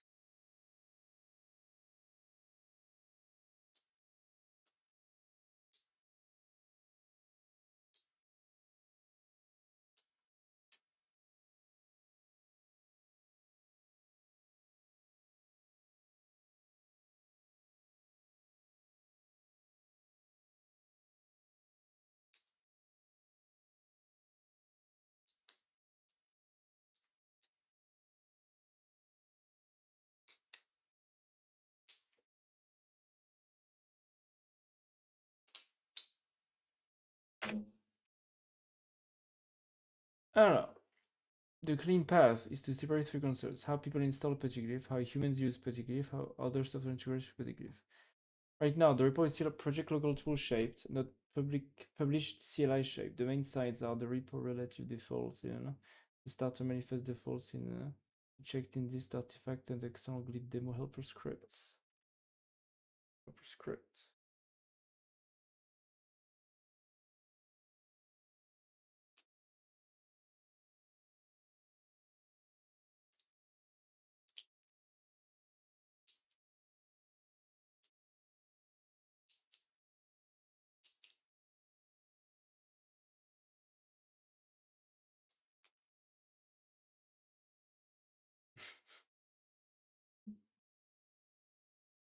Emoji fridge. Very nice.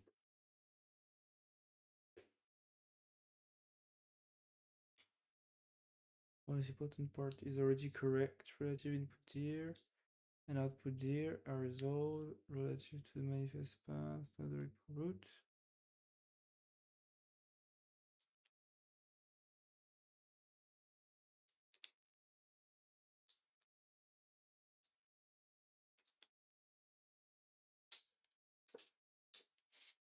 Best first target, native Rust tool, lowest maintenance, natural install is cargo install patchy glyph. Needed changes, package metadata cleanup. Ah yes, that's what I want to ask ChatGPT. How to ensure that on my publisher developer account on npm crates.io or PyPy, I do not have risks to get a supply chain attack being put down my throat, being being created on me. Oh yeah, you reached the streak, yes. Congrats, Net. 50 streaks. Congrats. That's a lot of streams. Yeah.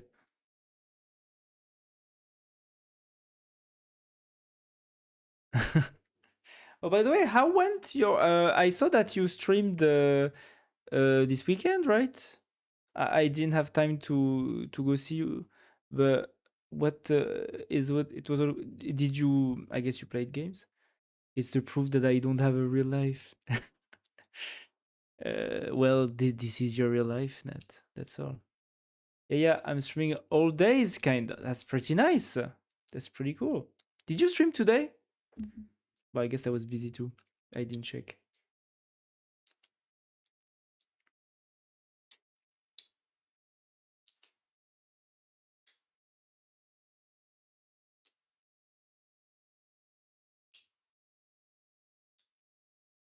Not today because today is holiday. Ah, okay, nice. Tuesday is the holiday. Okay, cool.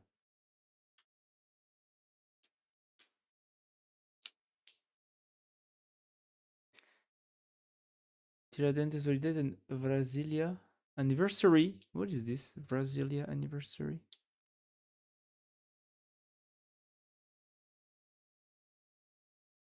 Ah, Brasilia anniversary. Okay, okay. Is it the day the city was founded or something? Because it's a recent city, right? Yes. Okay. Cool.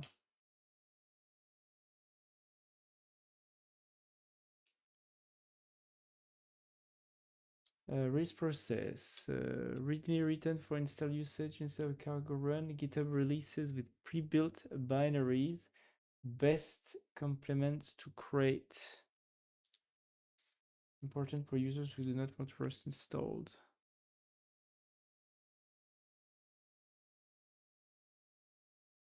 I will stream, I guess, but a little late. Okay.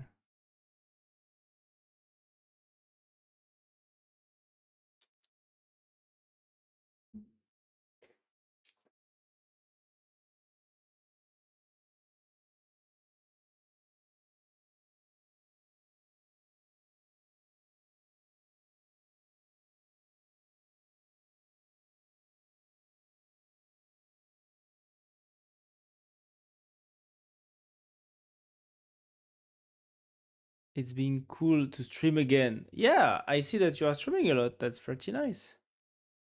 That's pretty nice that you're streaming so much. I'm feeling depressed, but when I open stream, it's a little more relaxing. Well, that's nice then. You know, that's like a lot of people. I think a lot of streamers, especially like some French streamers, they say that basically streaming was a remedy to, you know, bad moods that they had. Like when they had a bad mood, they would just launch a stream and their mood would get better. It's funny.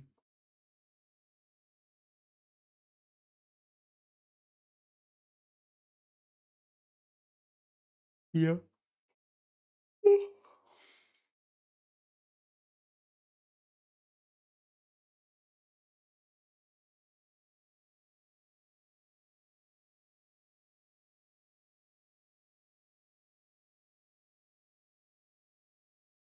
But sometimes it's the opposite. Really. I mean, I remember that back, like the first year I started to stream, sometimes it was a bit, yeah, it took a toll on my, yeah. I had some bad days where I didn't want to stream, but I streamed anyway. But I was streaming every day also, so that was a bit hard. Now that I'm streaming less, it's better. I don't struggle as much.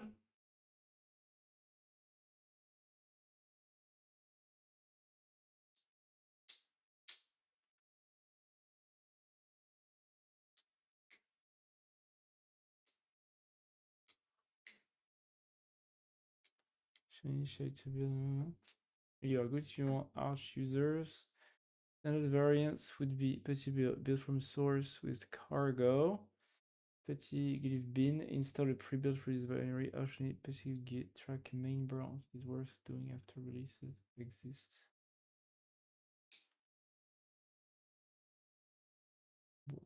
Petit glyph git. No.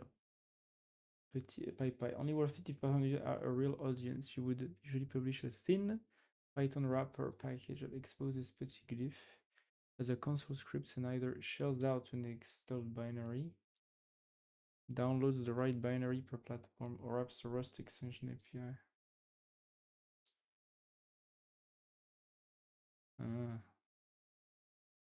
Well, shells out to an install binary. I guess PyPy I would use the binary, yeah. I mean, Python users don't care about compiling their own packages, right? The story is PyPy, npm, good only if node users specifically want npx particularly for npx based install.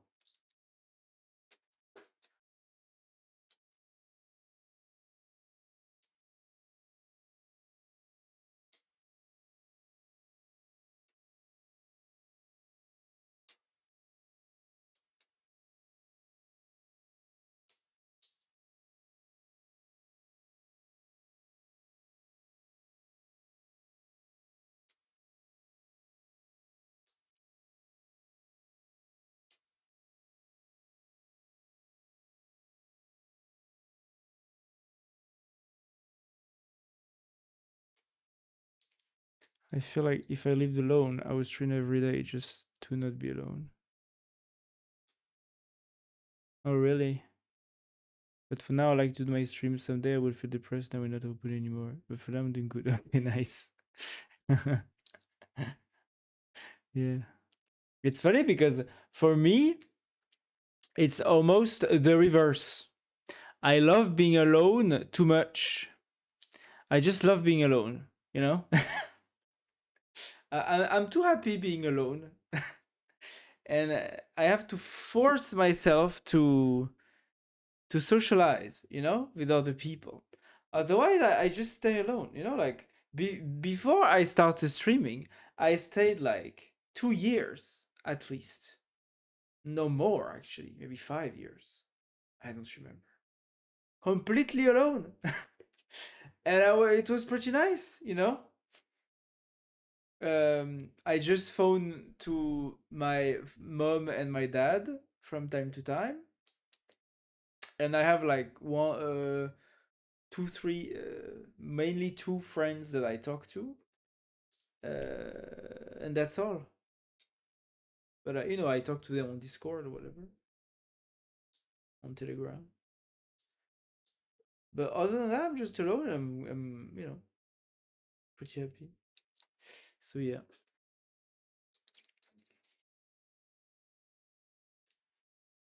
Yeah, it's hard to be alone, but it's kind of nice to talk alone doing streams. Yeah, I would spend a lot of time playing and crying. Don't cry, Nat, but play. Yeah.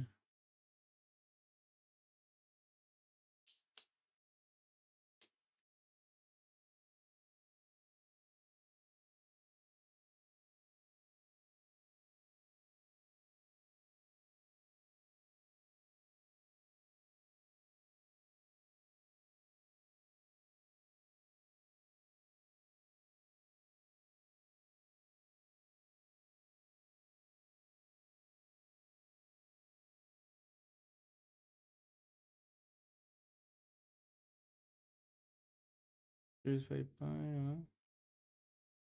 entry that launches the bundle only to binary, also being full maintenance. My practical recommendation, start with Craig.io plus GitHub releases plus AUR at PyPy NPM only if there is a clear audience. Okay. Okay. Yeah, because I guess PyPy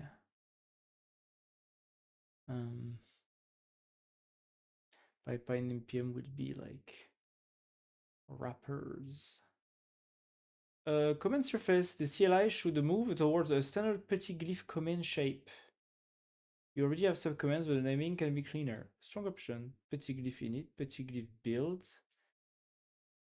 petitglyph preview.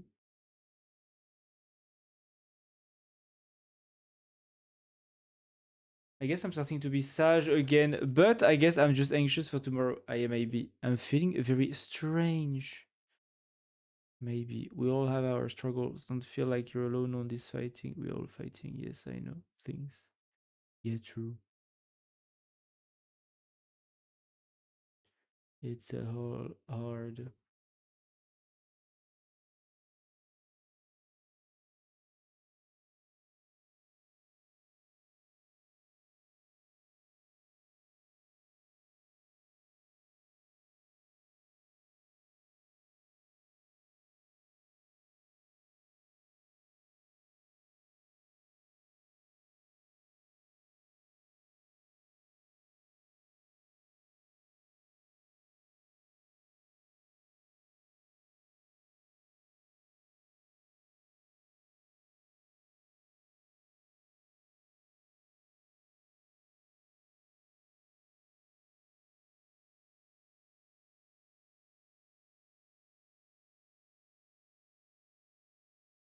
The last chain, this one is very hard mentally to me. Nothing happened though. Don't worry. But just me against myself. Sometimes it just sucks a lot. I mean, yeah, yeah, I can understand. Depression can be hard on yourself. Yeah. Yeah.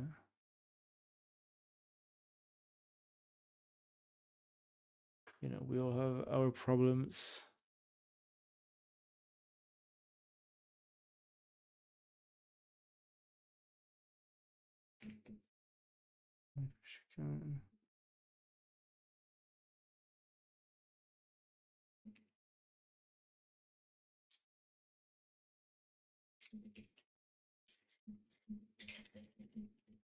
Hi.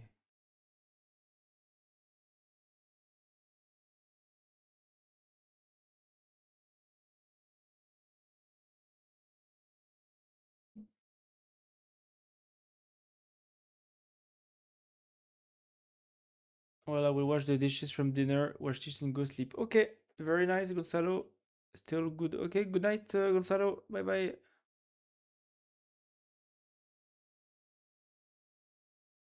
Huh? Pratfall launched? What is Pratfall? Ah, is this one of the games you talked to me about?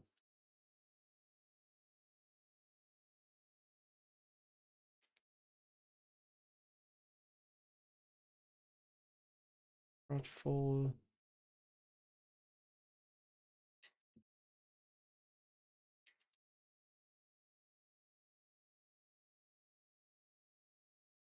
Ah, yeah.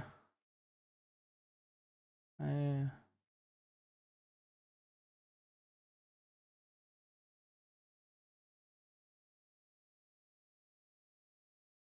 I will buy and play alone. We can play. We can play on Friday.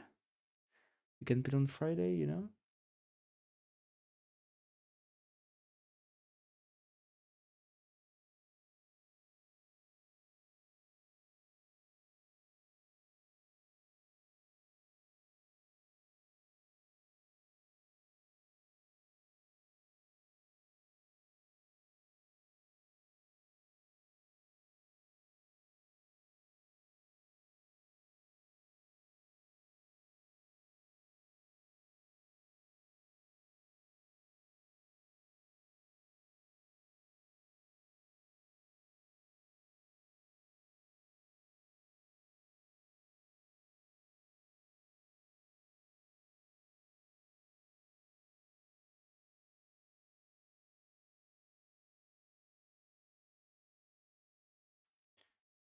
Don't you? Someone wants me. You know what I mean?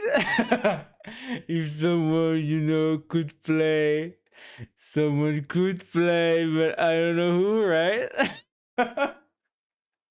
Stop doing that. You know I'm going to play with you, Nat. But later, later, Friday, you know? Really? Yes. Wow.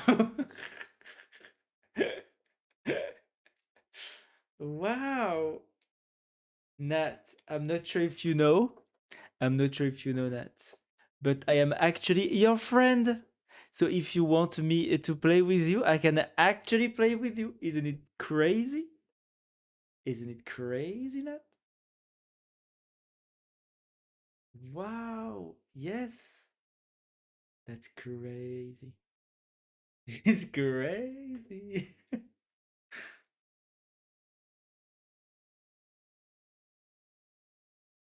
Yeah.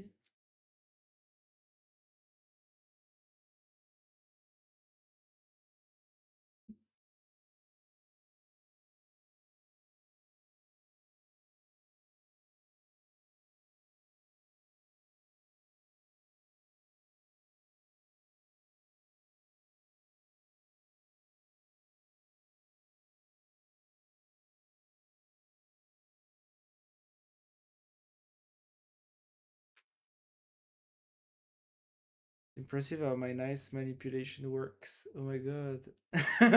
Yes, you're very good at manipulating people, Nat. Crazy, huh? So I need to. I will change content to remain build font to build. Rename interactive to preview or TUI. Rethink demo. Right now it is partially built, partly print sample, partly demo UX. It usually wants to become either sample or font install. Bold belief demo to first class account. If you want backwards compatibility, keep all comments as hidden aliases for one of the two releases. No. No, I need to read all that. Uh, two separate models, but okay.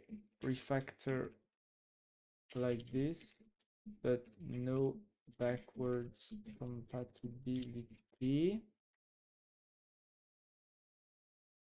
Okay, be right back. Yeah. Uh,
I don't like this style.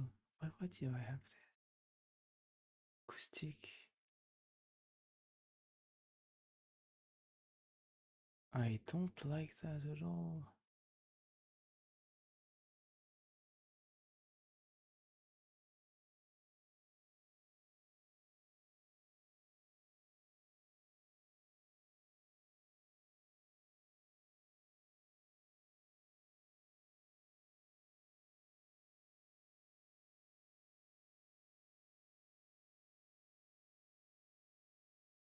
Ah, yeah, it's the music that loops.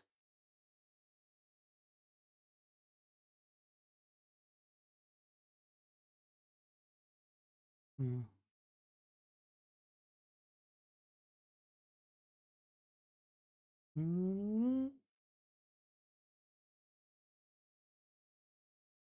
Config data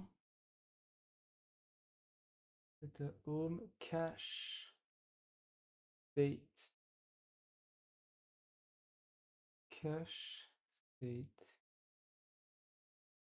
It should go where is icons images, not image update by default. These are user project input generated video for project local output usually distant. Cached intermediate previews, rasterization, cache, optional global example asset. Or better just ship an example. Hmm.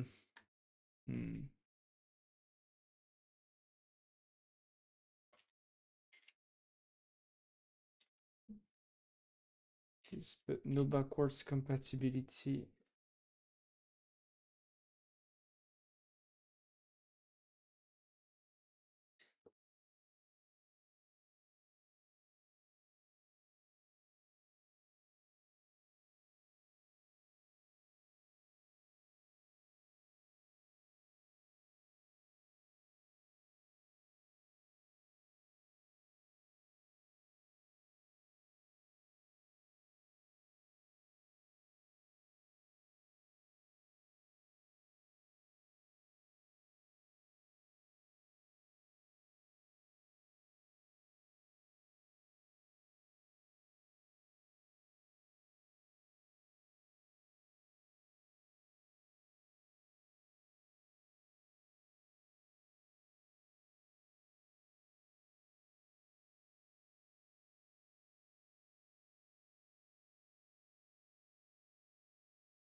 Like the assets for a font to be scattered around someone else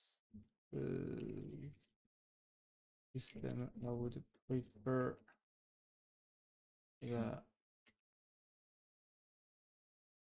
when a user uses the tool, create a new custom font, it does like particularly create, and it creates a new folder inside the current working directory. And if someone wants to get rid of the project, the icon, they can just erase anything.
Folder.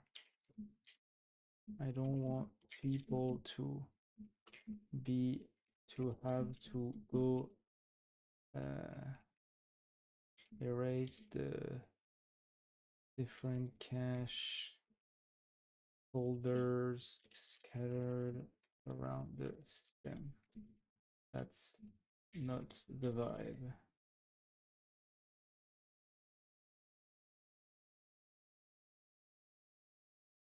The code for the tool/binaries need to be posted somewhere standard.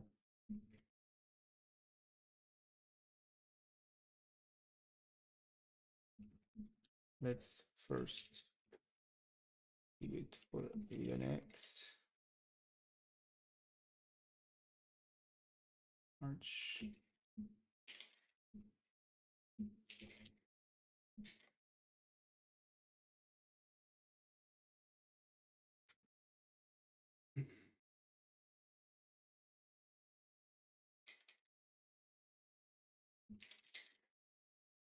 But each project needs to be self-contained.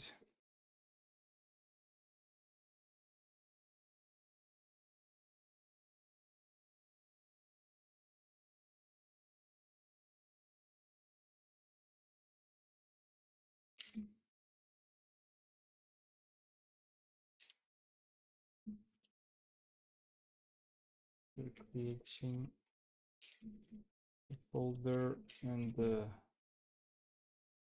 directory also.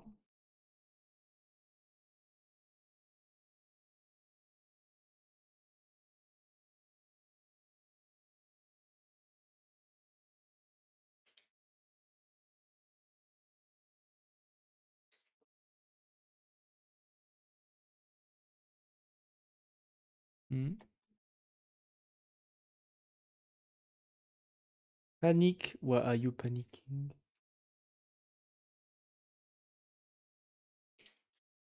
Instruct the users of the where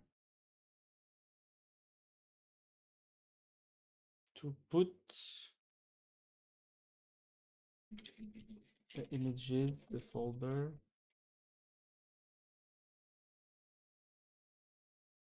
The icon folder, and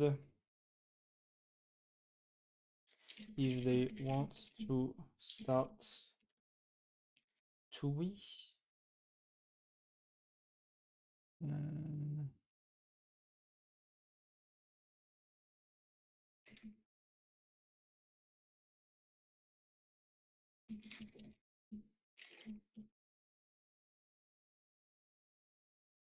did a user has confirmed to have added the images inside the folder.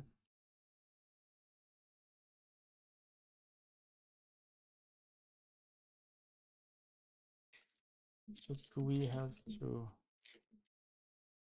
gen to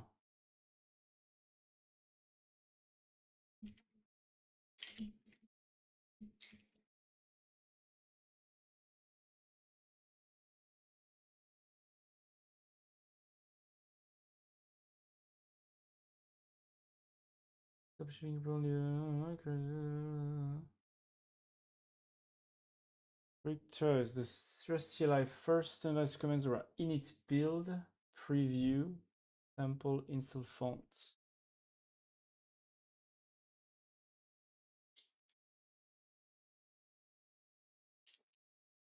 Let's make the TUI the actual center for everything, from selecting the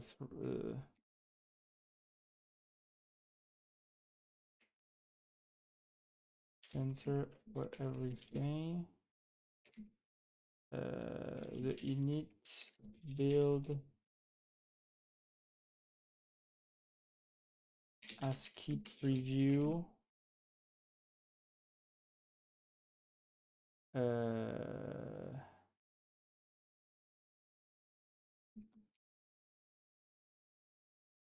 actual font glyph preview,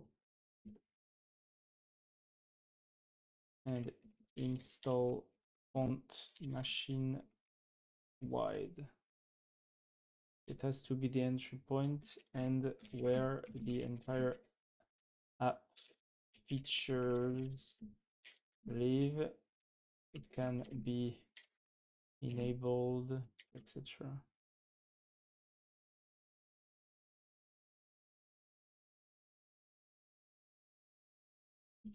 The commands like petit glyph init build preview,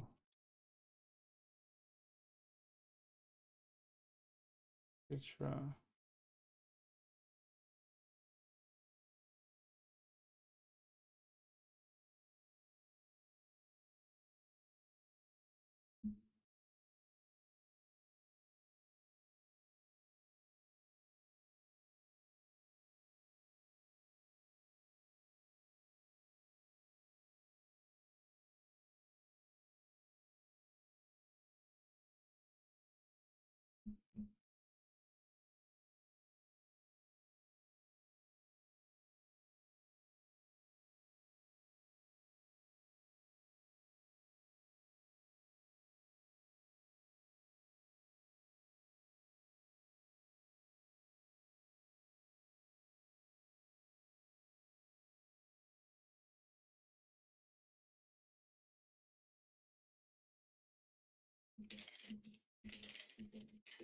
available,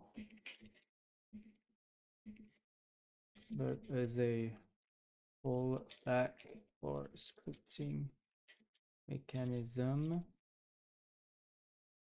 outside the primary tree.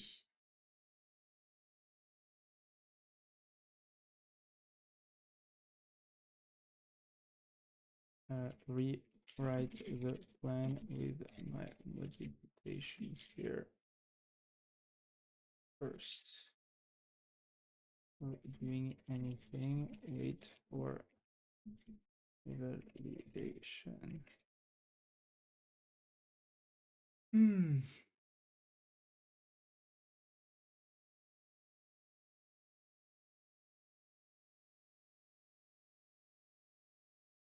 Revised plan. The product direction is now particularly fit install as in a standard Lineage Archway. Every user created font project is a fully self-contained. Inside one project folder under the current working directory. The tool is the primary interface and product center. CLI command remain available mainly for automations, but no backwards compatibility layer.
Two is the primary interface and product center. I'm thinking about all this stuff while I'm doing this. Every user created font project is fully self-contained inside one project folder under the current working directory. The two is the primary interface and product center.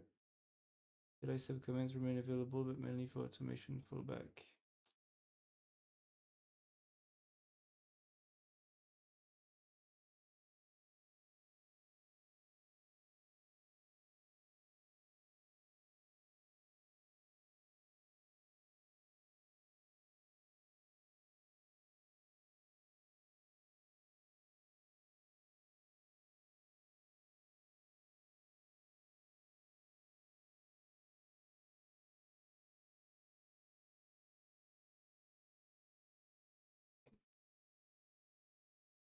C'est quoi cette musique?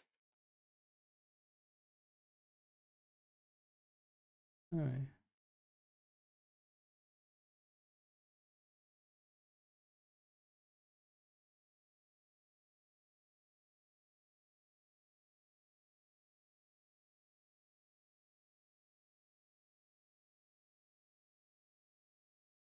Alors, petit glyph create becomes the canonical starting point.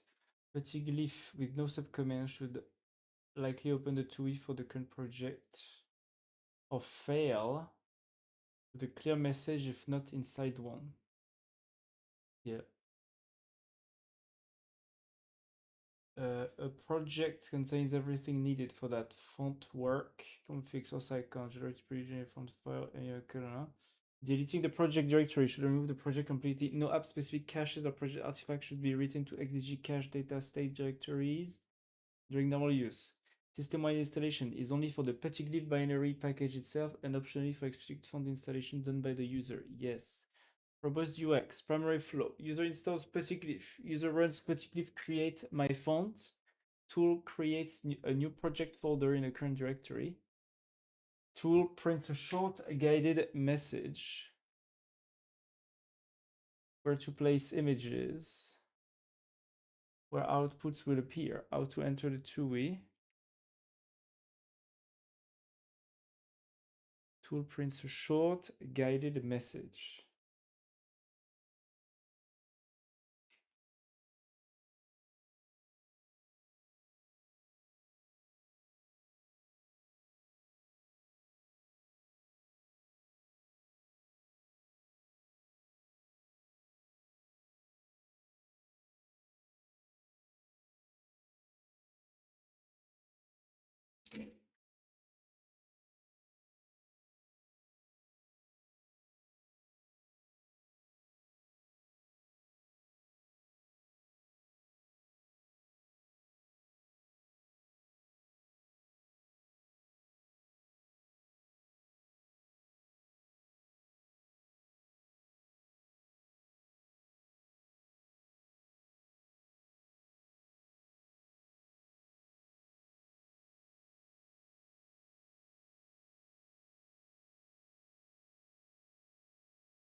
Ukrainian project. Tool prints a short guided message where to place images, where outputs will appear, how to enter the TUI, actually right after creation. It can prompt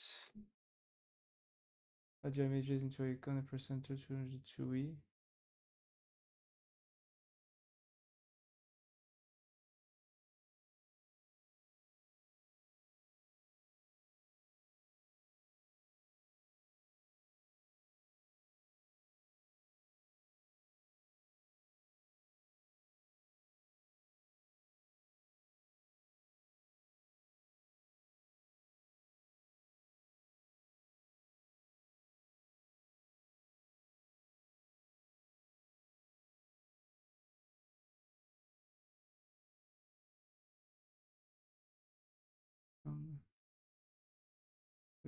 TUI.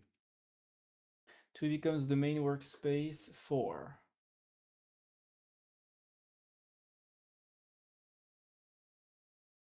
onboarding status, glyph import visibility, threshold tuning, ASCII preview, actual glyph font preview, building, exporting, installing the font machine-wide, and installing install font if we choose to support that.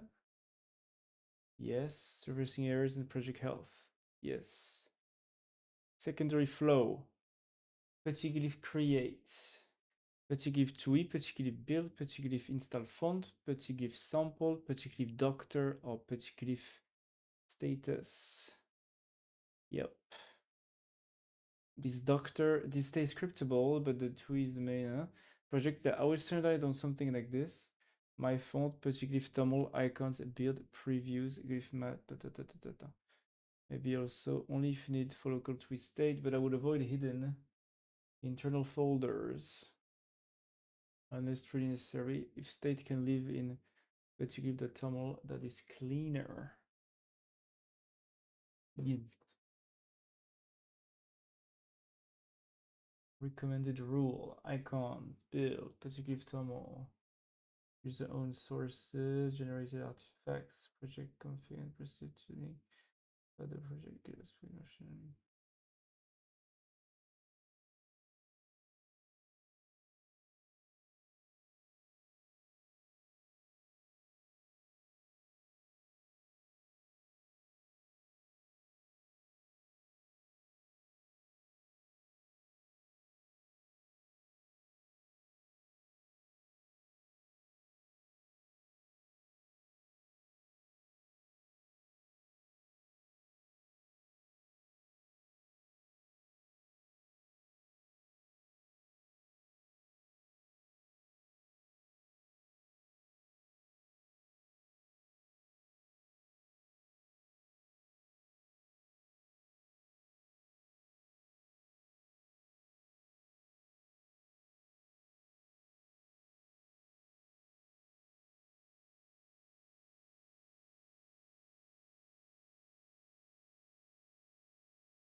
I'm using Mista on my bot now too.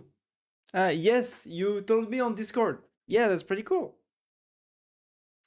It's a good model, right? It's a good small model, I think. I think it's a good small model.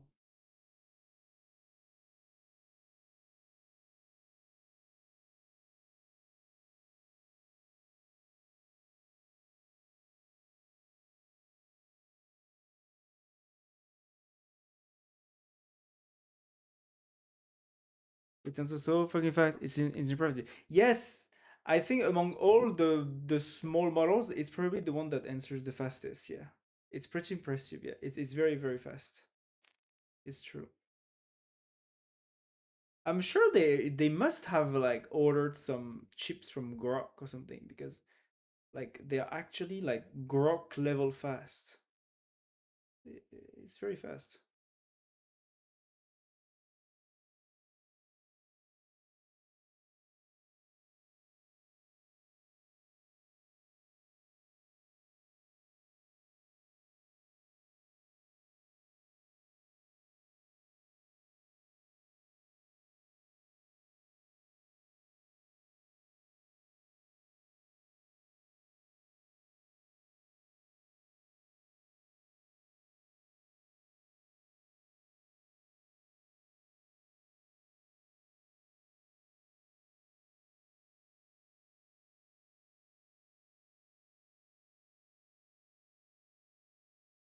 We'll test the whisper later to make my extension work better. Ah, yeah. Yeah, very nice.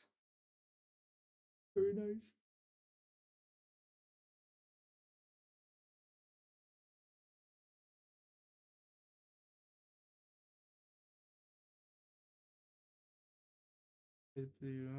Run. Yeah, feel standard. Config strategy. Project local only. Config should gives us but still lives outside the project. Only two things should ever exist outside the project: the installed particularly for himself and explicitly install user system from if the user chooses install front. For instance, that means binary installed by packages manager install. Arch Linux packaging direction. First targets should be great data, Arch specific. GitHub releases AUR, Arch specific packaging options. Yeah, this will require fairly real structuring, not just command renames. Main work item, replace consumer, remove the repository, replace unit flow with create, resign the TUI into the main application shell. Of current preview demo logic like this code into project config and absorb or retire glyph demo. Yes. Implement.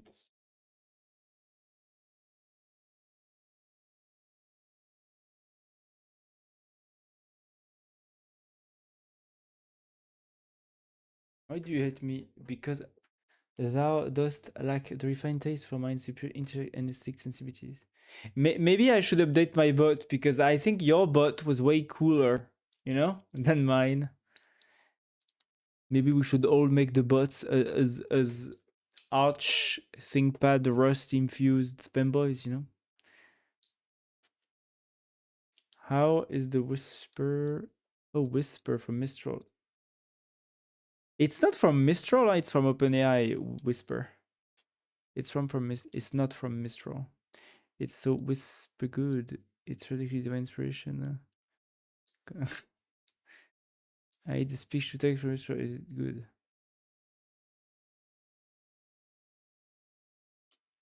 Mine hates Yannick. I don't know why. Oh, really? I need the speech to take. You mean it's voice troll or something? Right? Is it voice troll? Yeah, probably. Yeah, I never tried it. Maybe it's good. I mean, I don't know. Maybe they released a new version, but back like a few months ago, 6 months ago, or maybe last year, when I checked it, it was roughly the same price as Whisper V3 Turbo from Grok with a Q. So bon, I just chose Grok with a Q because it was free.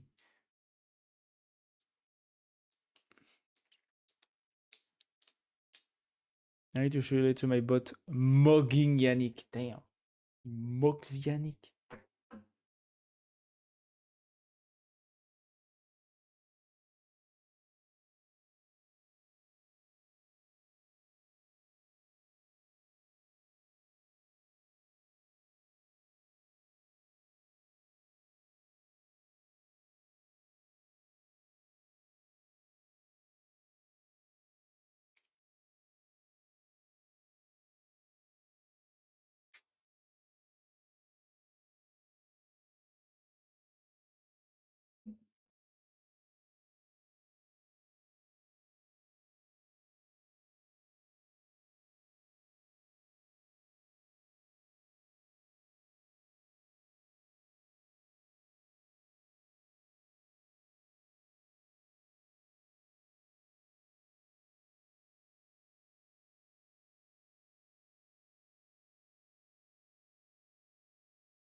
It is a fanboy boomer who likes Arch Linux and old games, and it's kind of a jerk.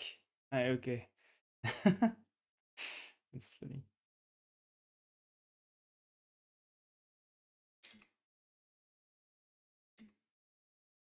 Um,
let me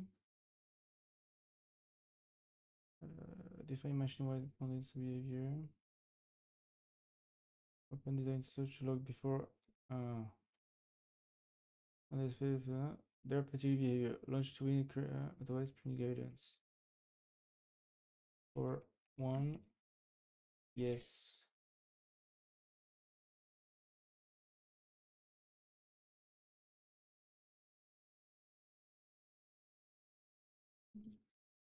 Choices. One, yes. True. Project output directory name build is the my recommendation of a list. Yes. Ah. Three. Project name handling create. Particularly create my font creates dot my font. If omitted, either error or create interactively. Yes. TUI launch after create. Create folder, print instructions, then wait for user confirmation before opening TUI. TUI launch after create. Create folder, print instructions, and wait for user confirmation before opening TUI. Yeah. Font install target. User font install under that local share fonts by explicit action only.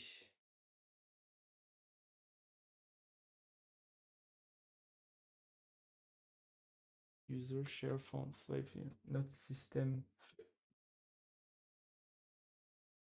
Yeah, yeah. User font install. If this matches what you want, I'll turn it into an implementation plan with exact report changes with platform approval before editing.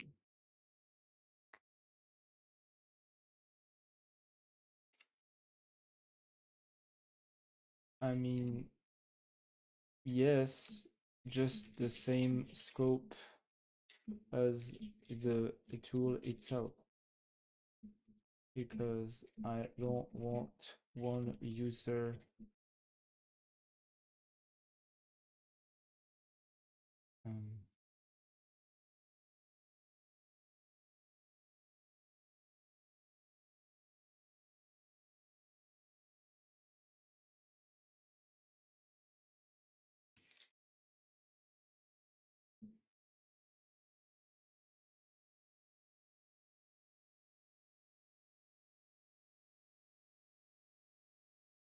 and logical.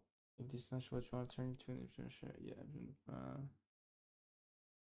Okay. Okay, while it's working, I'll do a pause.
Hop.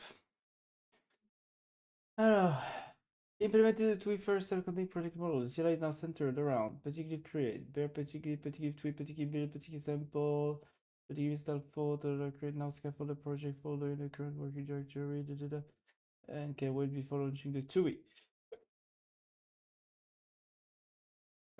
Bare petit glyph now opens the TUI when run inside a project and fails with a clear message otherwise. The TUI was reshaped from a single preview screen into the main app shell. It now has a project glyph and font view, support empty projects, rescans icons, keeps threshold tuning, builds output from inside the app, and installs the built font into local share font petit glyph project. Only on explicit action. Glyph demo was removed. The default project output moves from this to build, and the docs metadata were rewritten in readme.md. Cargo toml, petit.toml.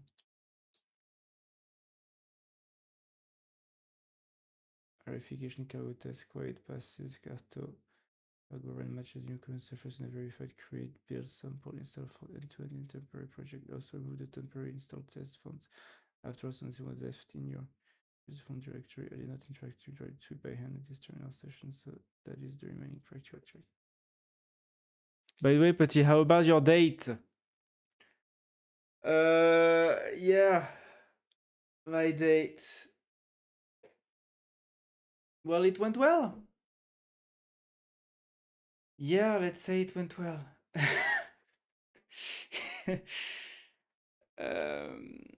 It went well. Second date, you know, second.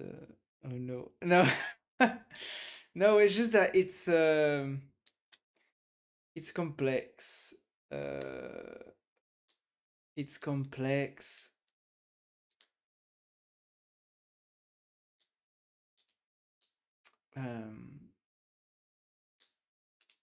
We're very compatible. We're very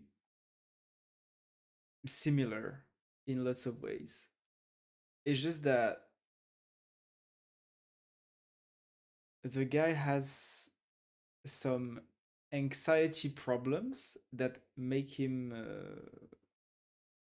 do things that can be interpreted by me as, I mean, have been interpreted by me in the past as like as if he doesn't care, but actually he just wants to go slow, I guess, to not rush. Well, and I would like to go faster, but he doesn't want to.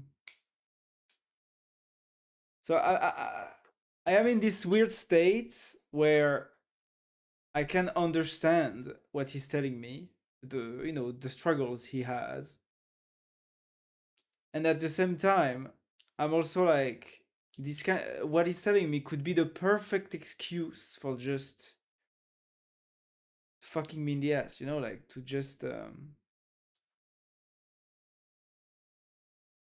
manipulate me, right? But I do want to trust him, It's the beginning. It's just that it's a weird period where I don't really trust him. And he's just a bit acting weirdly, probably because of his own like psychological, struggles or whatever. Well, at least we are talking. At least we are talking a lot about it, So it's not all bad, of course. It's mostly good, actually. It's just that, yeah, it's a lot to,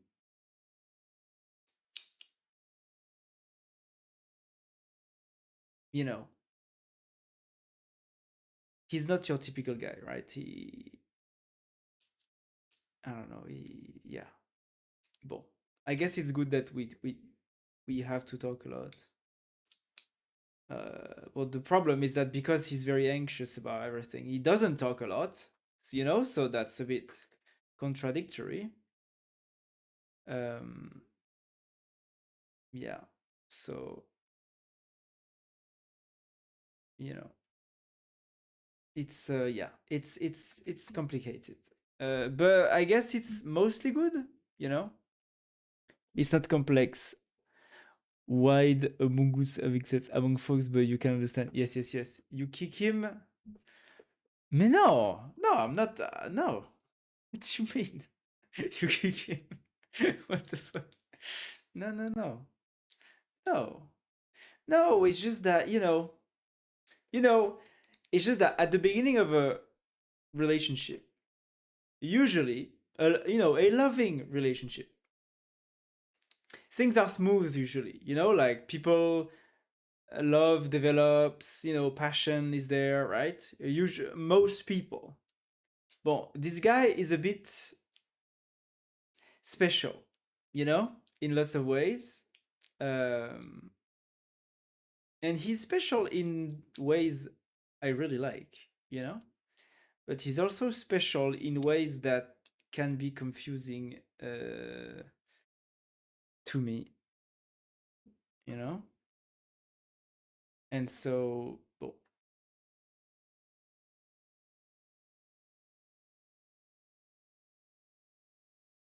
today, for example, I had like a very bad anxiety, how do you say, crisis attack or whatever, because he wouldn't answer me, you know.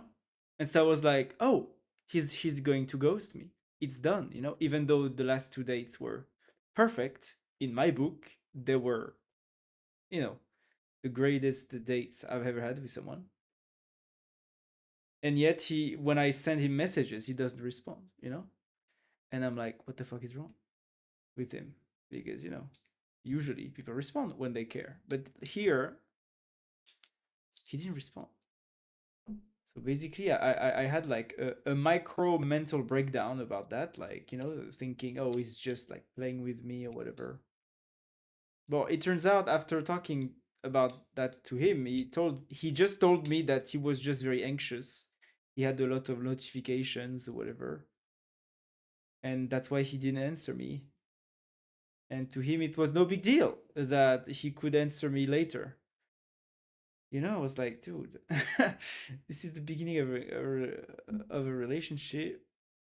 I send you messages like in the afternoon, and by the night, you still haven't responded to me. And that by the morning, you still haven't responded to me.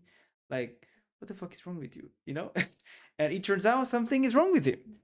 He has a very big anxiety problems. I hope it's true. I hope that it's really anxiety problem. I mean, I don't hope it's true for him because it's pretty sad. I mean, it's a struggle. But I hope for me not to get you know manipulated basically. Um, because there are like evil people out there. So you never know on what kind of crazy person you can end up with, right? And at first glance, when you just look at how he behaves, to my, you know, compared to the experiences I've had, it really looks like an indifferent, uncaring person at first glance. When you look at how he behaves when I send him messages, But maybe it's not the case. Maybe he's just a bit tortured, I hope it's true. I hope he's not lying to me. I hope he's honest and trustful and all of that. I hope I can trust him. Because if I can trust him, I think I don't know him a lot, but if I can trust him, then I guess it's not a big deal. It's okay.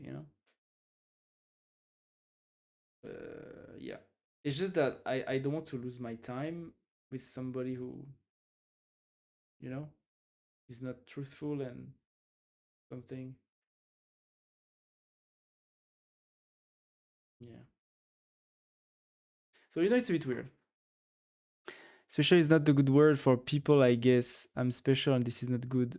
Well, I think this is not good for him too when it comes to his anxiety. You know, he has a lot of anxiety.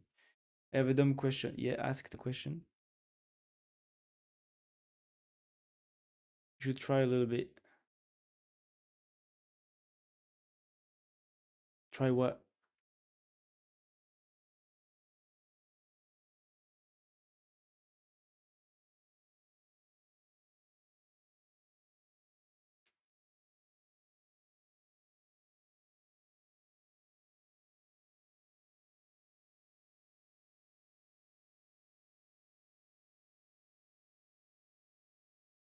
Try more a little bit.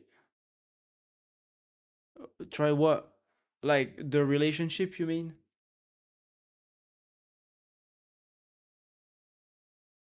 Trust on him. Yes. Yeah, I mean, I think that's, today we had a conversation about this because I was just like so, you know, I was just completely wrecked, like emotionally, because I was like, he's not telling me everything. Something is wrong. And yeah, something is wrong, but it's just what's wrong is his anxiety. It's not. I mean, it seems to me right now. What's wrong is not him as a person or his character or the fact that he can't be trusted. To me, it feels like he can be trusted. It's just that his anxiety makes him do stuff that can be perceived as the act of an asshole, but he's just anxious about life and everything he does. You know, um, I you know just to give you an illustration, do you know like the Tourette syndrome? You know, it's like this disease, this sickness where people say insults involuntarily. You know, they just insult you, but they can't refrain themselves from insulting you. To me, it's like that, but with like not answering messages, I guess. Tourette syndrome, right? It's like if somebody comes into if somebody comes into your house and start insulting you without telling you that the person has Tourette syndrome, you will be offended and you will behave negatively, right? But if the person comes to your house, says to you, "Oh, by the way, I have Tourette syndrome," and then insults you, your reaction is not the same, right? Because you know that this is not 100% the person that behaves like that, right? That's a bit what happened here with this pattern of him not answering the messages. Is that at first he didn't tell me that he told me he had anxiety, but I didn't understand that his anxiety meant that he would not answer messages right away, in a timely manner. Like he would sometimes wait 3, 6, 24 hours to answer the messages. And to me, that's like a red flag. Um, but now he actually explains to me, yeah, he has anxiety. And basically, like when he sees all the notifications on his phone, he gets anxious and he just wants to block everything, and he just freaks out.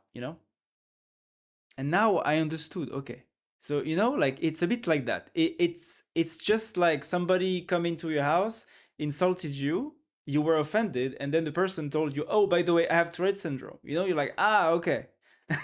you know this is a bit what happened today, but with relationship friction. Voilà. So I do want to trust him, you know? I do want to trust him. At least I think that's the good thing to do. I just, like, but at the same time, I don't know him much, so I hope he's not a, a, a, a manipulative person, because he could use that to just you know, I don't know, manipulate me, lie to me about, I don't know. I just want to be cautious, but at the same time, I want to be fair with people with struggles. So yeah. My dumb question: in a gay relationship, who is paying the accounts in the restaurant?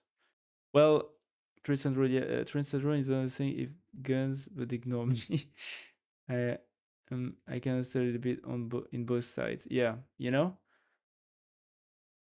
And at the same time, like I was a bit hurt by his reaction, but now I understand. Okay, that's why he reacted this way.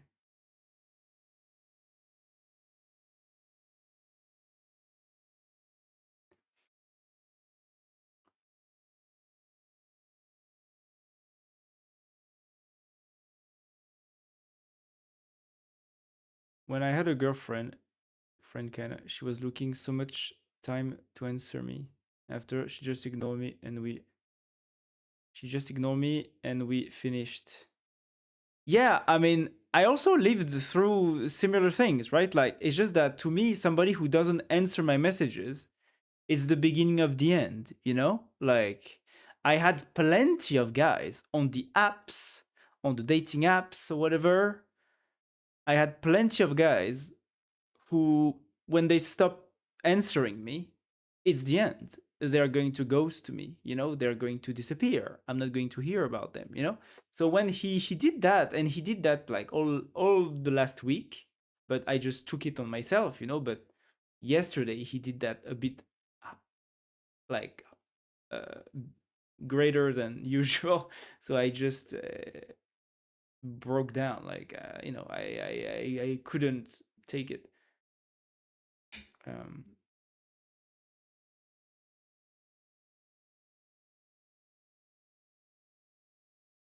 and she after all just ignore me and we finish. So when he did what he did, I just thought, oh, okay, it's another guy that's going to ghost me. But at the same time, the dates went really well. So I asked myself, like, what the fuck is going on in there? And that's why I told him, like, do you have another guy in your life? Like, are you lying to me? You know what? Something is wrong there. So like, I need an explanation. Why are you not fucking answering my messages? What the fuck is wrong? Like, are you lying to me? What's going on? Well, and his explanation was, no, I have anxiety. So okay, I can believe that. I can understand. This is not unreasonable. I hope it's true. um, that's all. So I was I was like very worried because I was like, here's another one guy that's just playing. I thought like, oh, he's playing with me. He's just playing with me. He doesn't care about me, right? But actually, well, probably not at the current stage. Not because I hate someone, but I'm just thinking in bad things and don't want to pass this to another person. Sometimes when we talk about bad things all the time, people start to think, oh, again, this motherfucker are talking about his life. Goddamn, he likes so much the word I, or even, oh, this fucking sad motherfucker. I can understand both. Yeah, I mean, I can understand him. It's just that I don't know him much, you know? So yeah,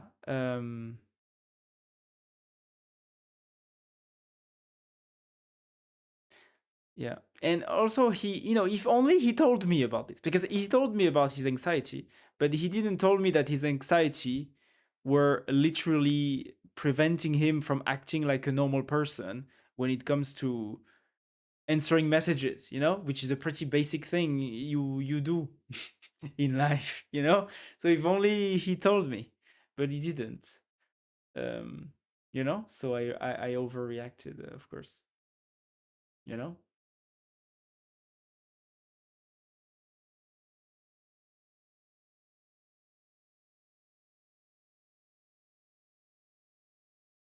you could try to be the secure port for him if you want, of course. Yes, that's what I want to try to be, I guess. Yeah. Yeah, yeah, yeah, yeah, yeah.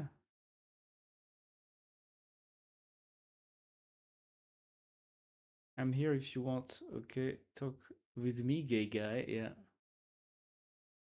Yeah. Yeah, and to answer your question, um usually, I mean, bon, some gay couples like to split, right? But since I'm a top, or uh, voilà, that's my expectation. I expect to be the male of the gay, so usually I want to pay for the restaurant, or or at least that's my base default, right? Well, sometimes when the guy wants to pay after me or whatever, why not, buy me some drinks or whatever? Why not, right? But yeah, usually the default behavior from me will always be I'm paying. I'm paying because, I'm the manly presence of the couple, or at least I aspire to.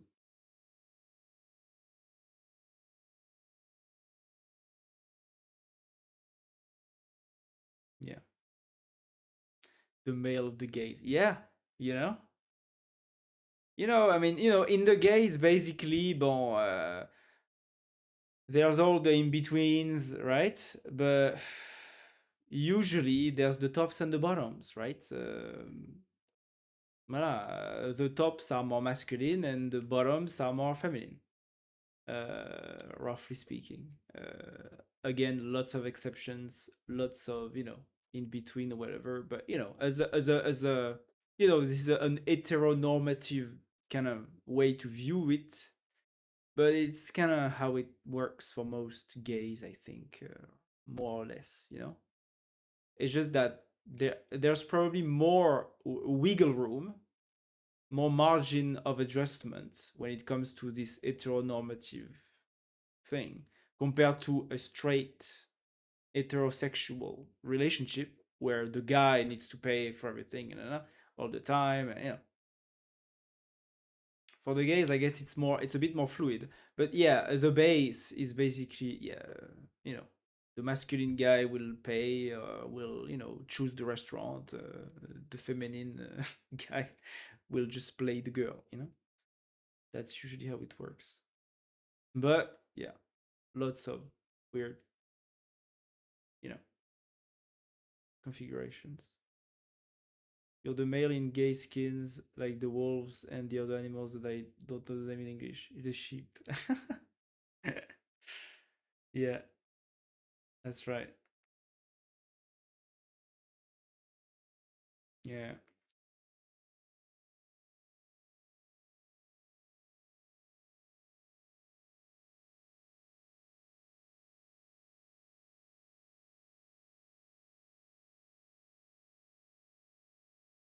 Yeah. I mean, I hope everything goes well. I hope everything goes well.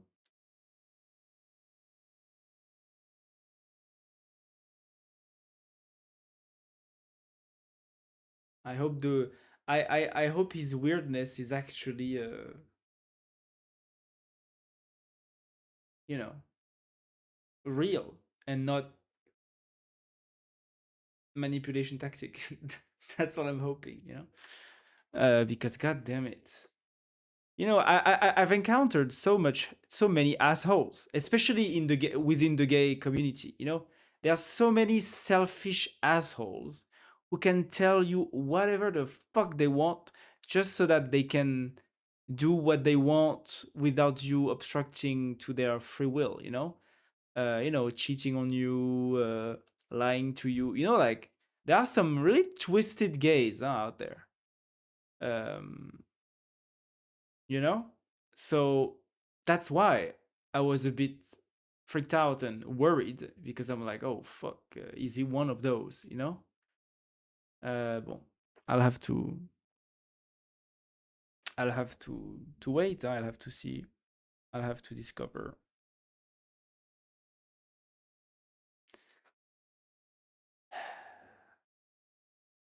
Bon, at least he doesn't seem on the surface like the others, right? He doesn't seem like a particularly selfish person. He doesn't seem like an egotistical person. He seems very similar to me in the way like he I don't know, he thinks, he articulates his thoughts. So I see a lot of similarities between us. It's just that, yeah, there is still a big area of fog and confusion from my part about him. um that's all. He's not very easy to read, like some guys, especially the gays, like can sometimes be easy to read, like you can see, oh yeah, okay, it's this type of girl, it's this type of guy, he's a bit he's a bit special. He's a bit he's hard to read. It's hard to decipher what's happening in his head. But that's why I'm a bit worried. At the same time, I want to explore, so yeah, we'll see. Should try it though. Yeah, I will try. I will play the game. I will play the game. I'm all in. I will play the game. I just hope he plays too. I just hope he plays too. Maybe he can trust. Be there for you. Maybe he can trust more on you. Then he will not ignore your messages. Anxiety attacks. Good, good, special. Na na na na na. Petit falling in love. Na na na na na. Yeah, maybe. Maybe, yeah. That's what worries me. Yeah. Yeah, yeah, yeah, yeah, yeah, yeah. Well, you know,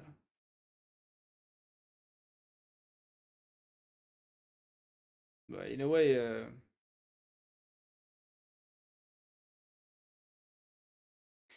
now I understand why he wants the thing to be slow and in the progression of the relationship, because yeah, you know if he is special like that, yeah, I guess I will have to take some time to appreciate all the different facets of the guy, because he seems to be a complex personality, so yeah, I guess it will take some time. I really understand too, but also, do you want to know what I think about the love stuff? Yes, tell me.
I think it doesn't matter if you will suffer later, because I guess this is love in the end.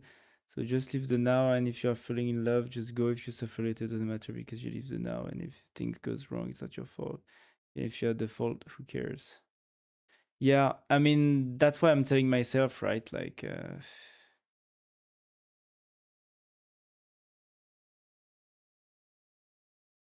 that's what I'm telling myself.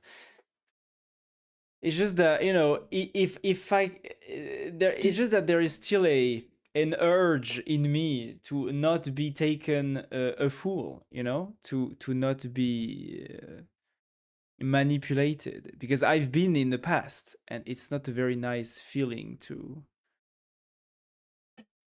feel, and to reflect on, like to realize that the last few weeks, months with a guy have been mostly a lie, you know? Um, I don't want to relieve that again. That's all. Um, you know, so I'm doing my best to not fall into that trap again. But again, maybe he's not. He's probably not laying down any trap. You know, it's just I'm still careful. I'm just careful.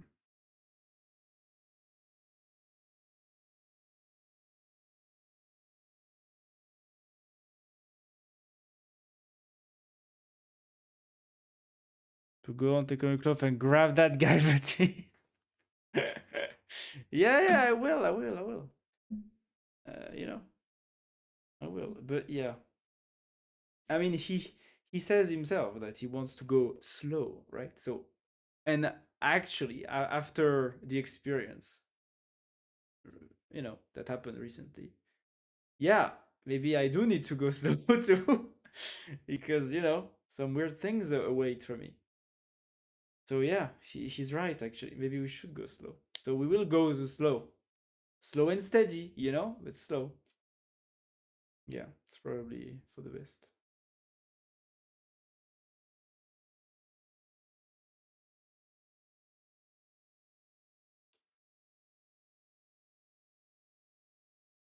Some girls just use me in the past to make things to them. But as I said, not my fault. I did what I wanted to do, not what they manipulate me. I did because I wanted. Show you baguette powers to him, not to me, please. Yeah, don't worry. Yeah, yeah. Yeah. Yeah.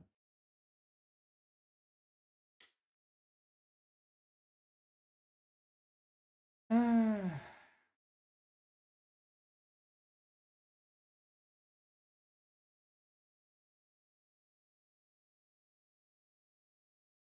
yeah.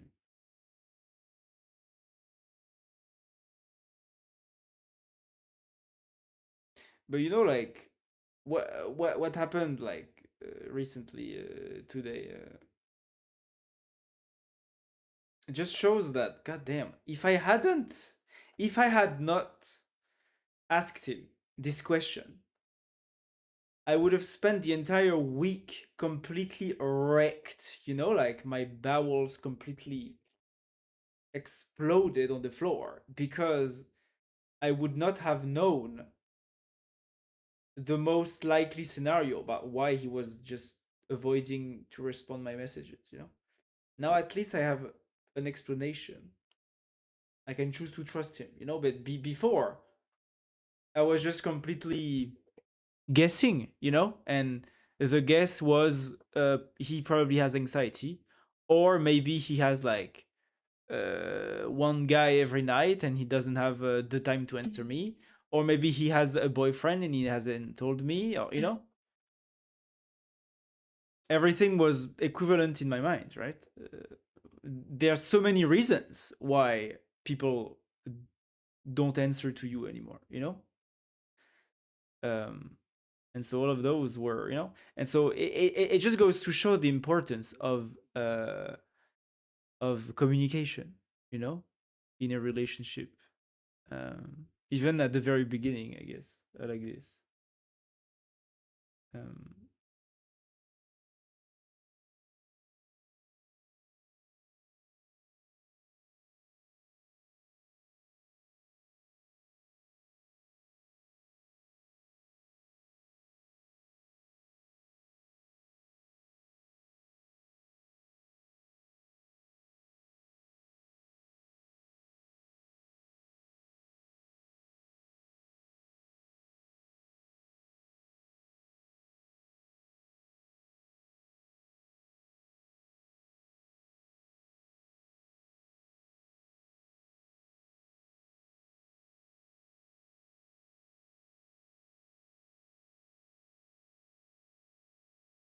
So yeah.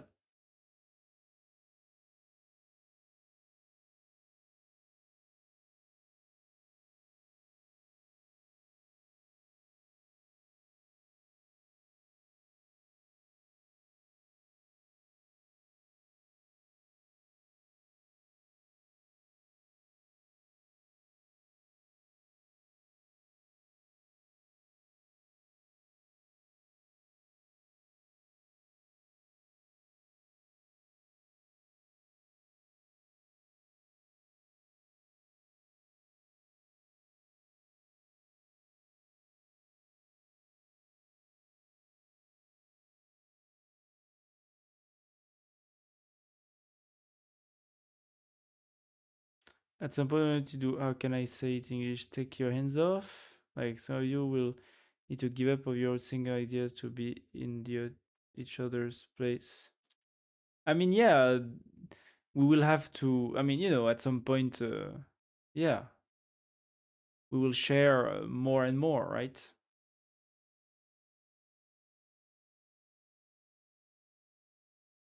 Um, yeah.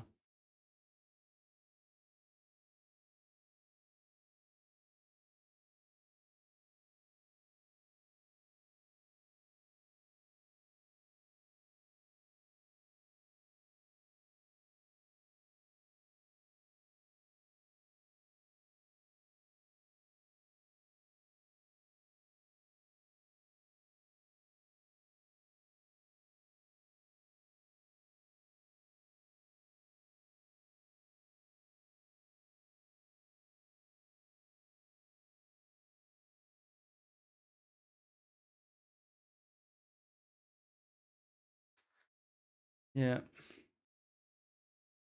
we'll see. We'll see. We'll see.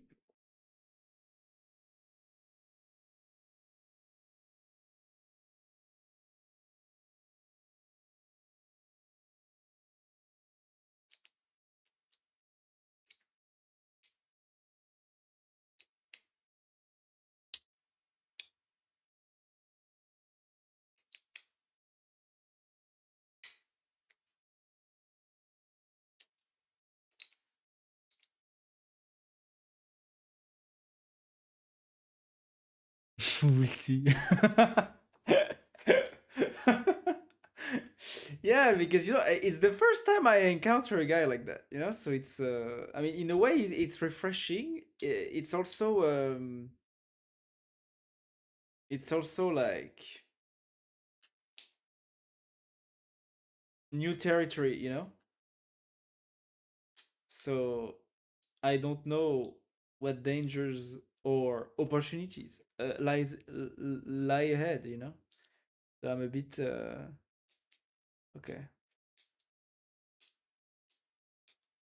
But it's just like at the same time, like I empathize with him because he just has a psychological struggle, like the same way you have the depression, and depression like creates real problems in your life at a lot of levels, right? It's the same with him and anxiety. um so yeah, I want to empathize. It's just that, yeah, yeah, I will have to discover that, how to manage all of this.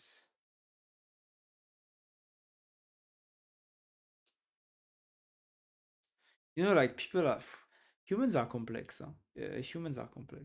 It's hard to decipher.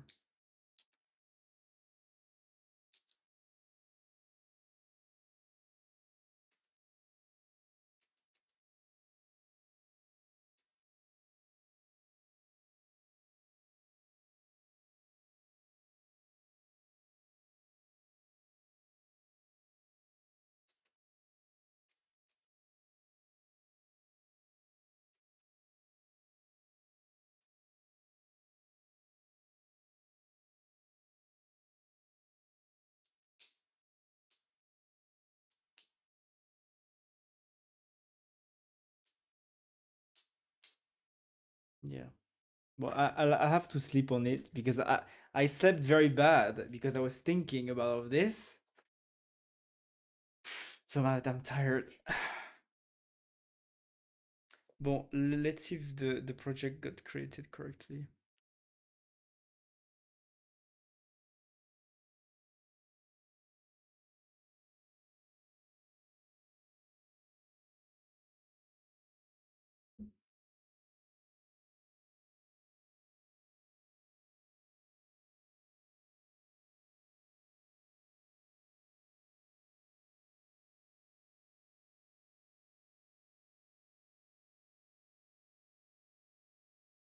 Mm. Alors, it has a project glyph, front view, supports empty project, scans icon, include demo. Mm. Cargo run to matches new current surface, and I verify validate with sample installation in temporary project. Also remove the temporary installed test font afterwards. Nothing was left in your user font directory. I did so interactively drive the TUI by hand in this terminal session, so that is the remaining practical check.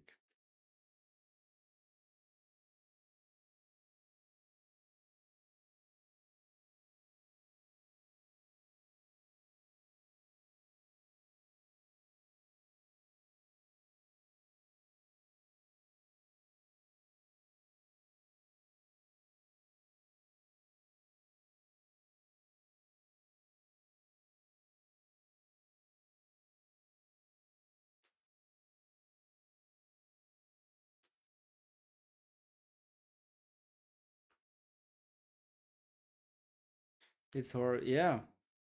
Yeah. It's hard to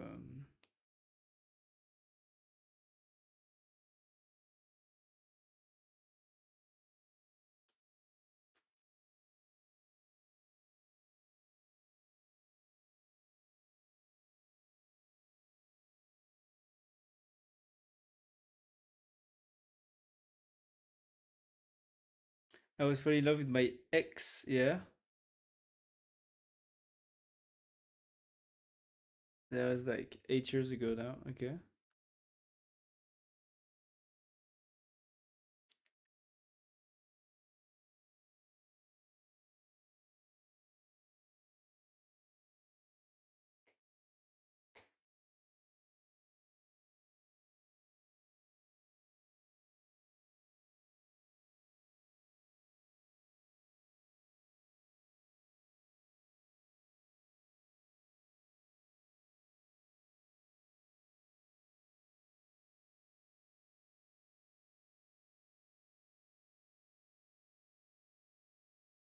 We just started to talk eventually, and that was it, yeah.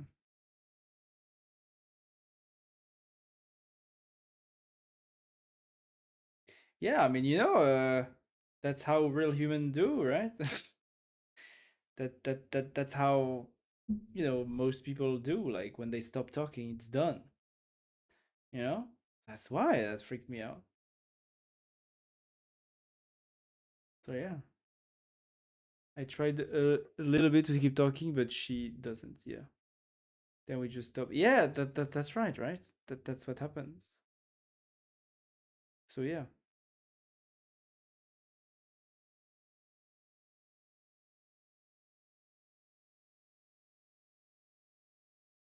But it's just that now that he has explained to me, I just have like, something to hold on to. Like, I'm not fully naive, because I asked and he gave me an answer. So now I have to try, if I'm a good hearted, morally good person, I will trust him, and if it's a lie, then it's on him, not on me, voilà. That's why I'm telling myself.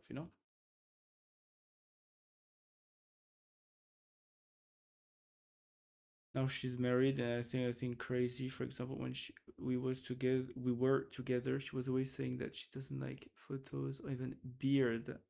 Then when she met the man of her life, she started to do all of this, and he was very bearded too. Yeah, I mean, yeah.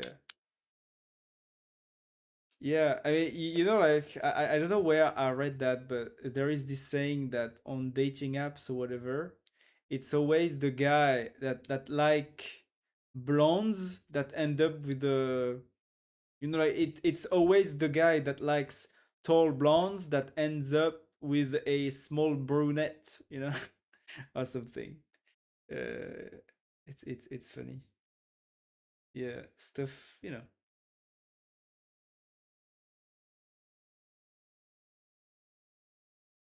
The girl guy will hurt you for nothing. This is not your fault. Maybe it's just a way to say that she was like you. Yeah.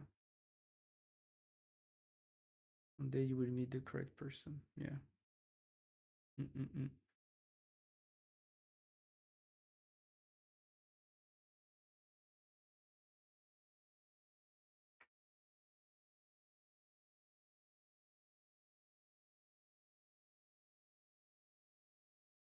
And fuck these motherfuckers before this. Yeah.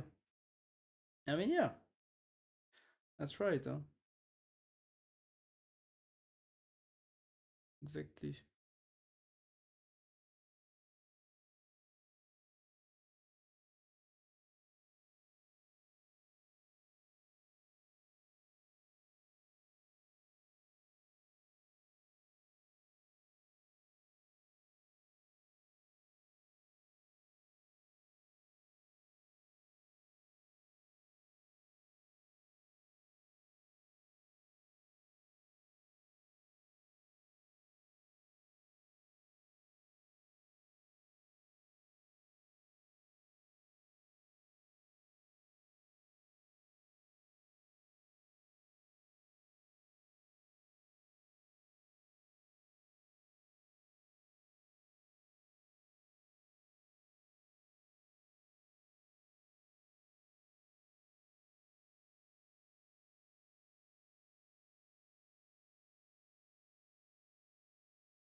Damn, wait, a sentence Brazil. It's a meme, but just works in Portuguese. It's like antes eu sofria, agora eu sofria. Because the words are similar, but the original translation is something like before I was suffering, but now I'm cold. Yeah, I mean, you know, I'm a bit like that too now. And that's why I'm so cautious. And so, you know, that's why I guess I reacted so strongly because, when I was younger, like most people, I just gave too much of myself. I trusted too much,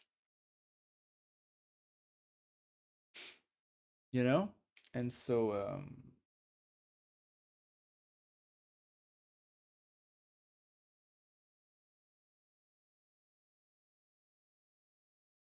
now I don't want to be fucked over again, you know? That's why. But yeah, unfortunately, people are not as, you know, people are complex and diverse in their personalities. And so, yeah, you have to be adaptable. And it's hard. It's cringe, but it's a good sentence. Very cringe. Don't do that. It's very cringe. It's very cringe in Portuguese to say that. Funny. Ok, I need to test this. Alors, petit griffon, petit griffon.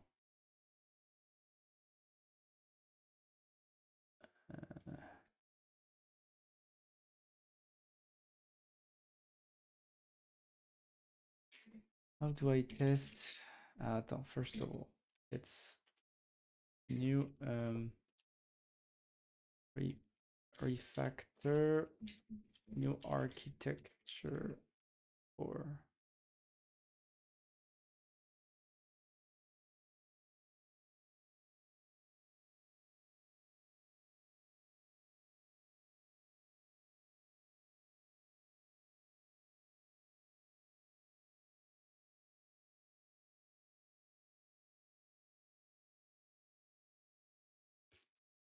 just teenagers that act like that. Oh, really? Oh, that's funny. Petit glyph, scalable plus TUI driven process.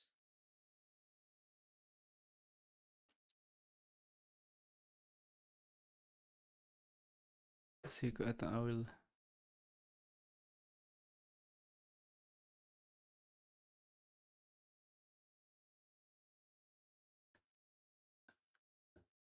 Ah, it's like, yeah.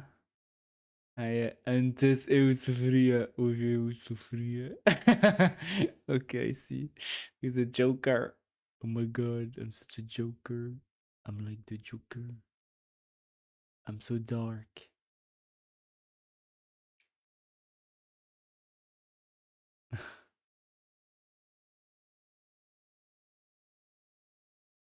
Damn, you're already in there. The Joker, yeah.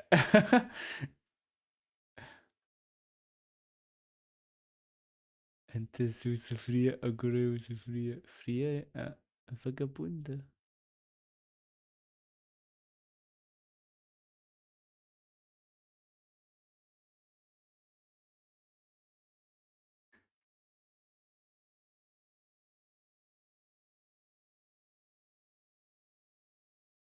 Mozart.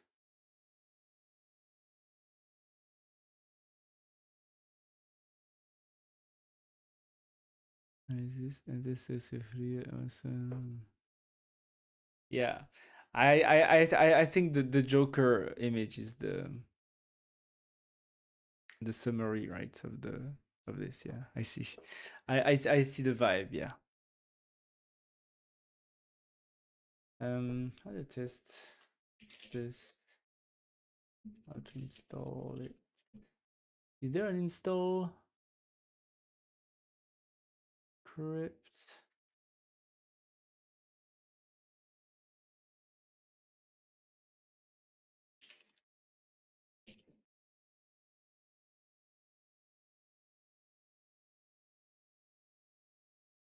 From the repo root. This is just cargo. Just font.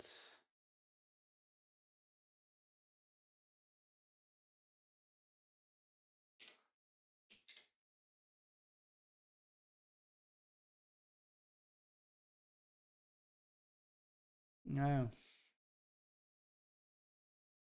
Oh, I can't do that here.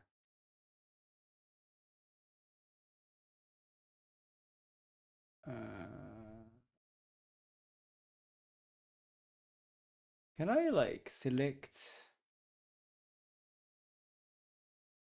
several? No. Uh,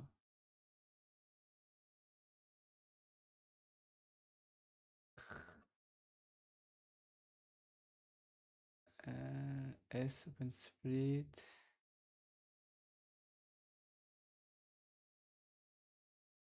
It's not like a UI, huh? A GUI. Can't select multiple. Toggle preview.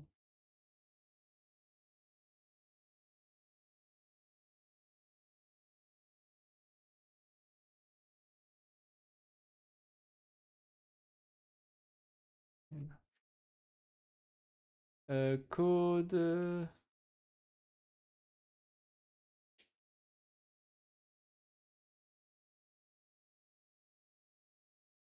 Where am I? Petit glyph. Icons.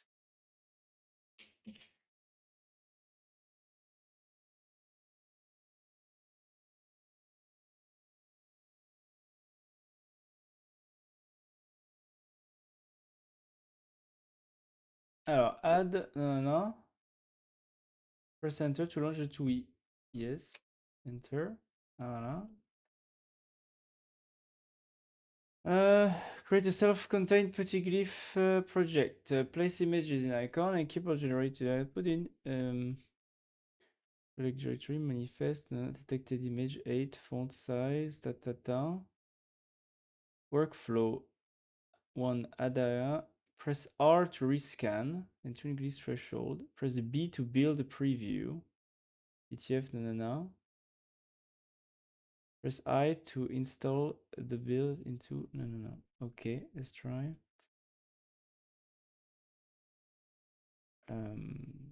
Alors, R.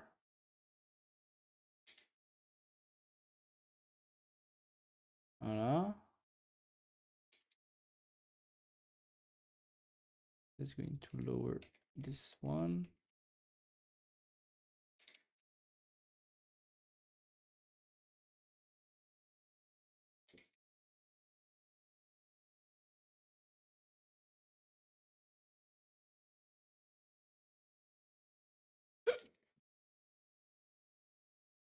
Okay.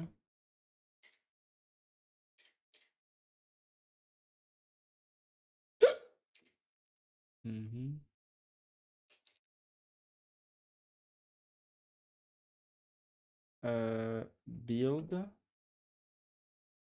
Ah voilà, sample string. Look, it works. Sample string. Can you see? No. Oh, I need to redo my web socket, whatever, Zoom. Build TTF, sample string. Yeah, it kind of works. It's here. Glyph map, petit glyph test font,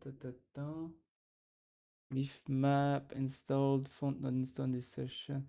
Use B to rebuild after changing icons of threshold. Use I to copy it into your user font directory and refresh font config. I to install. Switch views. I font, home glyph font.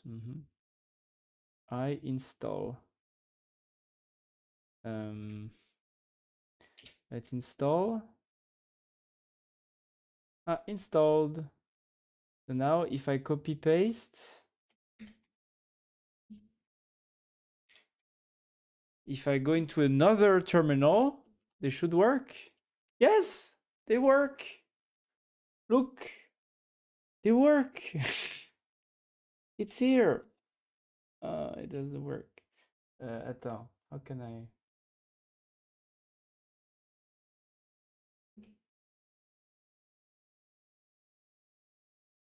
Look, they're here. You see? It works. This glyph, what is this exactly? Is to have this. It's just to have the possibility to show logos inside the terminal as a font glyph, a font letter, That's the only point. Voila. So I'm happy it works. And so now I installed the font on my system, so I can use it. And I can use it inside the terminal, but I can also use it inside this UI. Inside this UI here, because this is a terminal UI. So now I can replace all this, because you might not see it, but this is like general icons that are not actually the real logos. So I can now replace all of those with the real logos that were fontified, I don't know. It's purely for aesthetic reasons. It's purely for aesthetic reasons. But I just like it because it's beautiful, you know. But that's all. That's all. That's all. Well, and I will leave now, I think.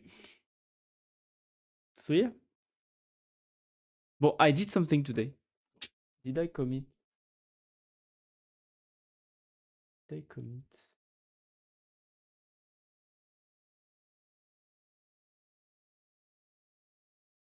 Hmm.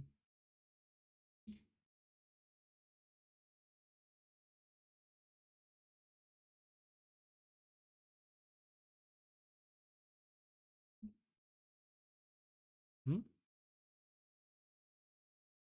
What happened?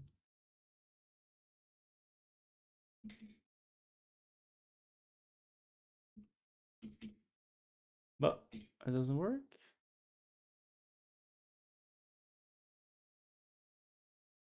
Hmm? But the lazy git doesn't work. Hmm.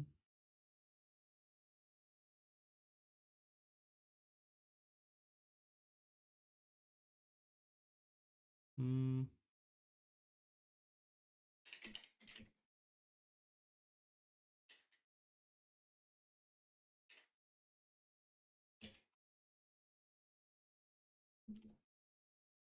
Hop, voilà.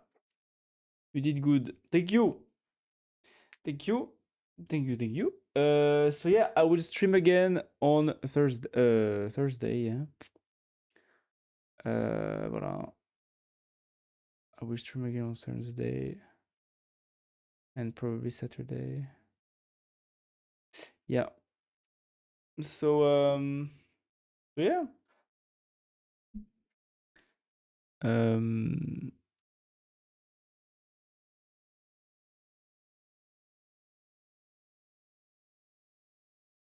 Good night, Nat. Good luck with your streams and with your websites because now you are on a fire. So good luck with the fire and all the code and all that. And yeah, see you on Thursday. Okay. And Friday we need to play the new game. Okay. You need to remind me Thursday also, but I think I will have it, so it's okay. Yeah. Voila. See you tomorrow. I will release the update. Ah, nice. Very cool. Ah, for the Diario Literario something. Diario de Lettura. Very nice. Okay. Well, see you, Nat. Good night. Bye bye. Bye bye. Bye bye bye bye bye bye bye.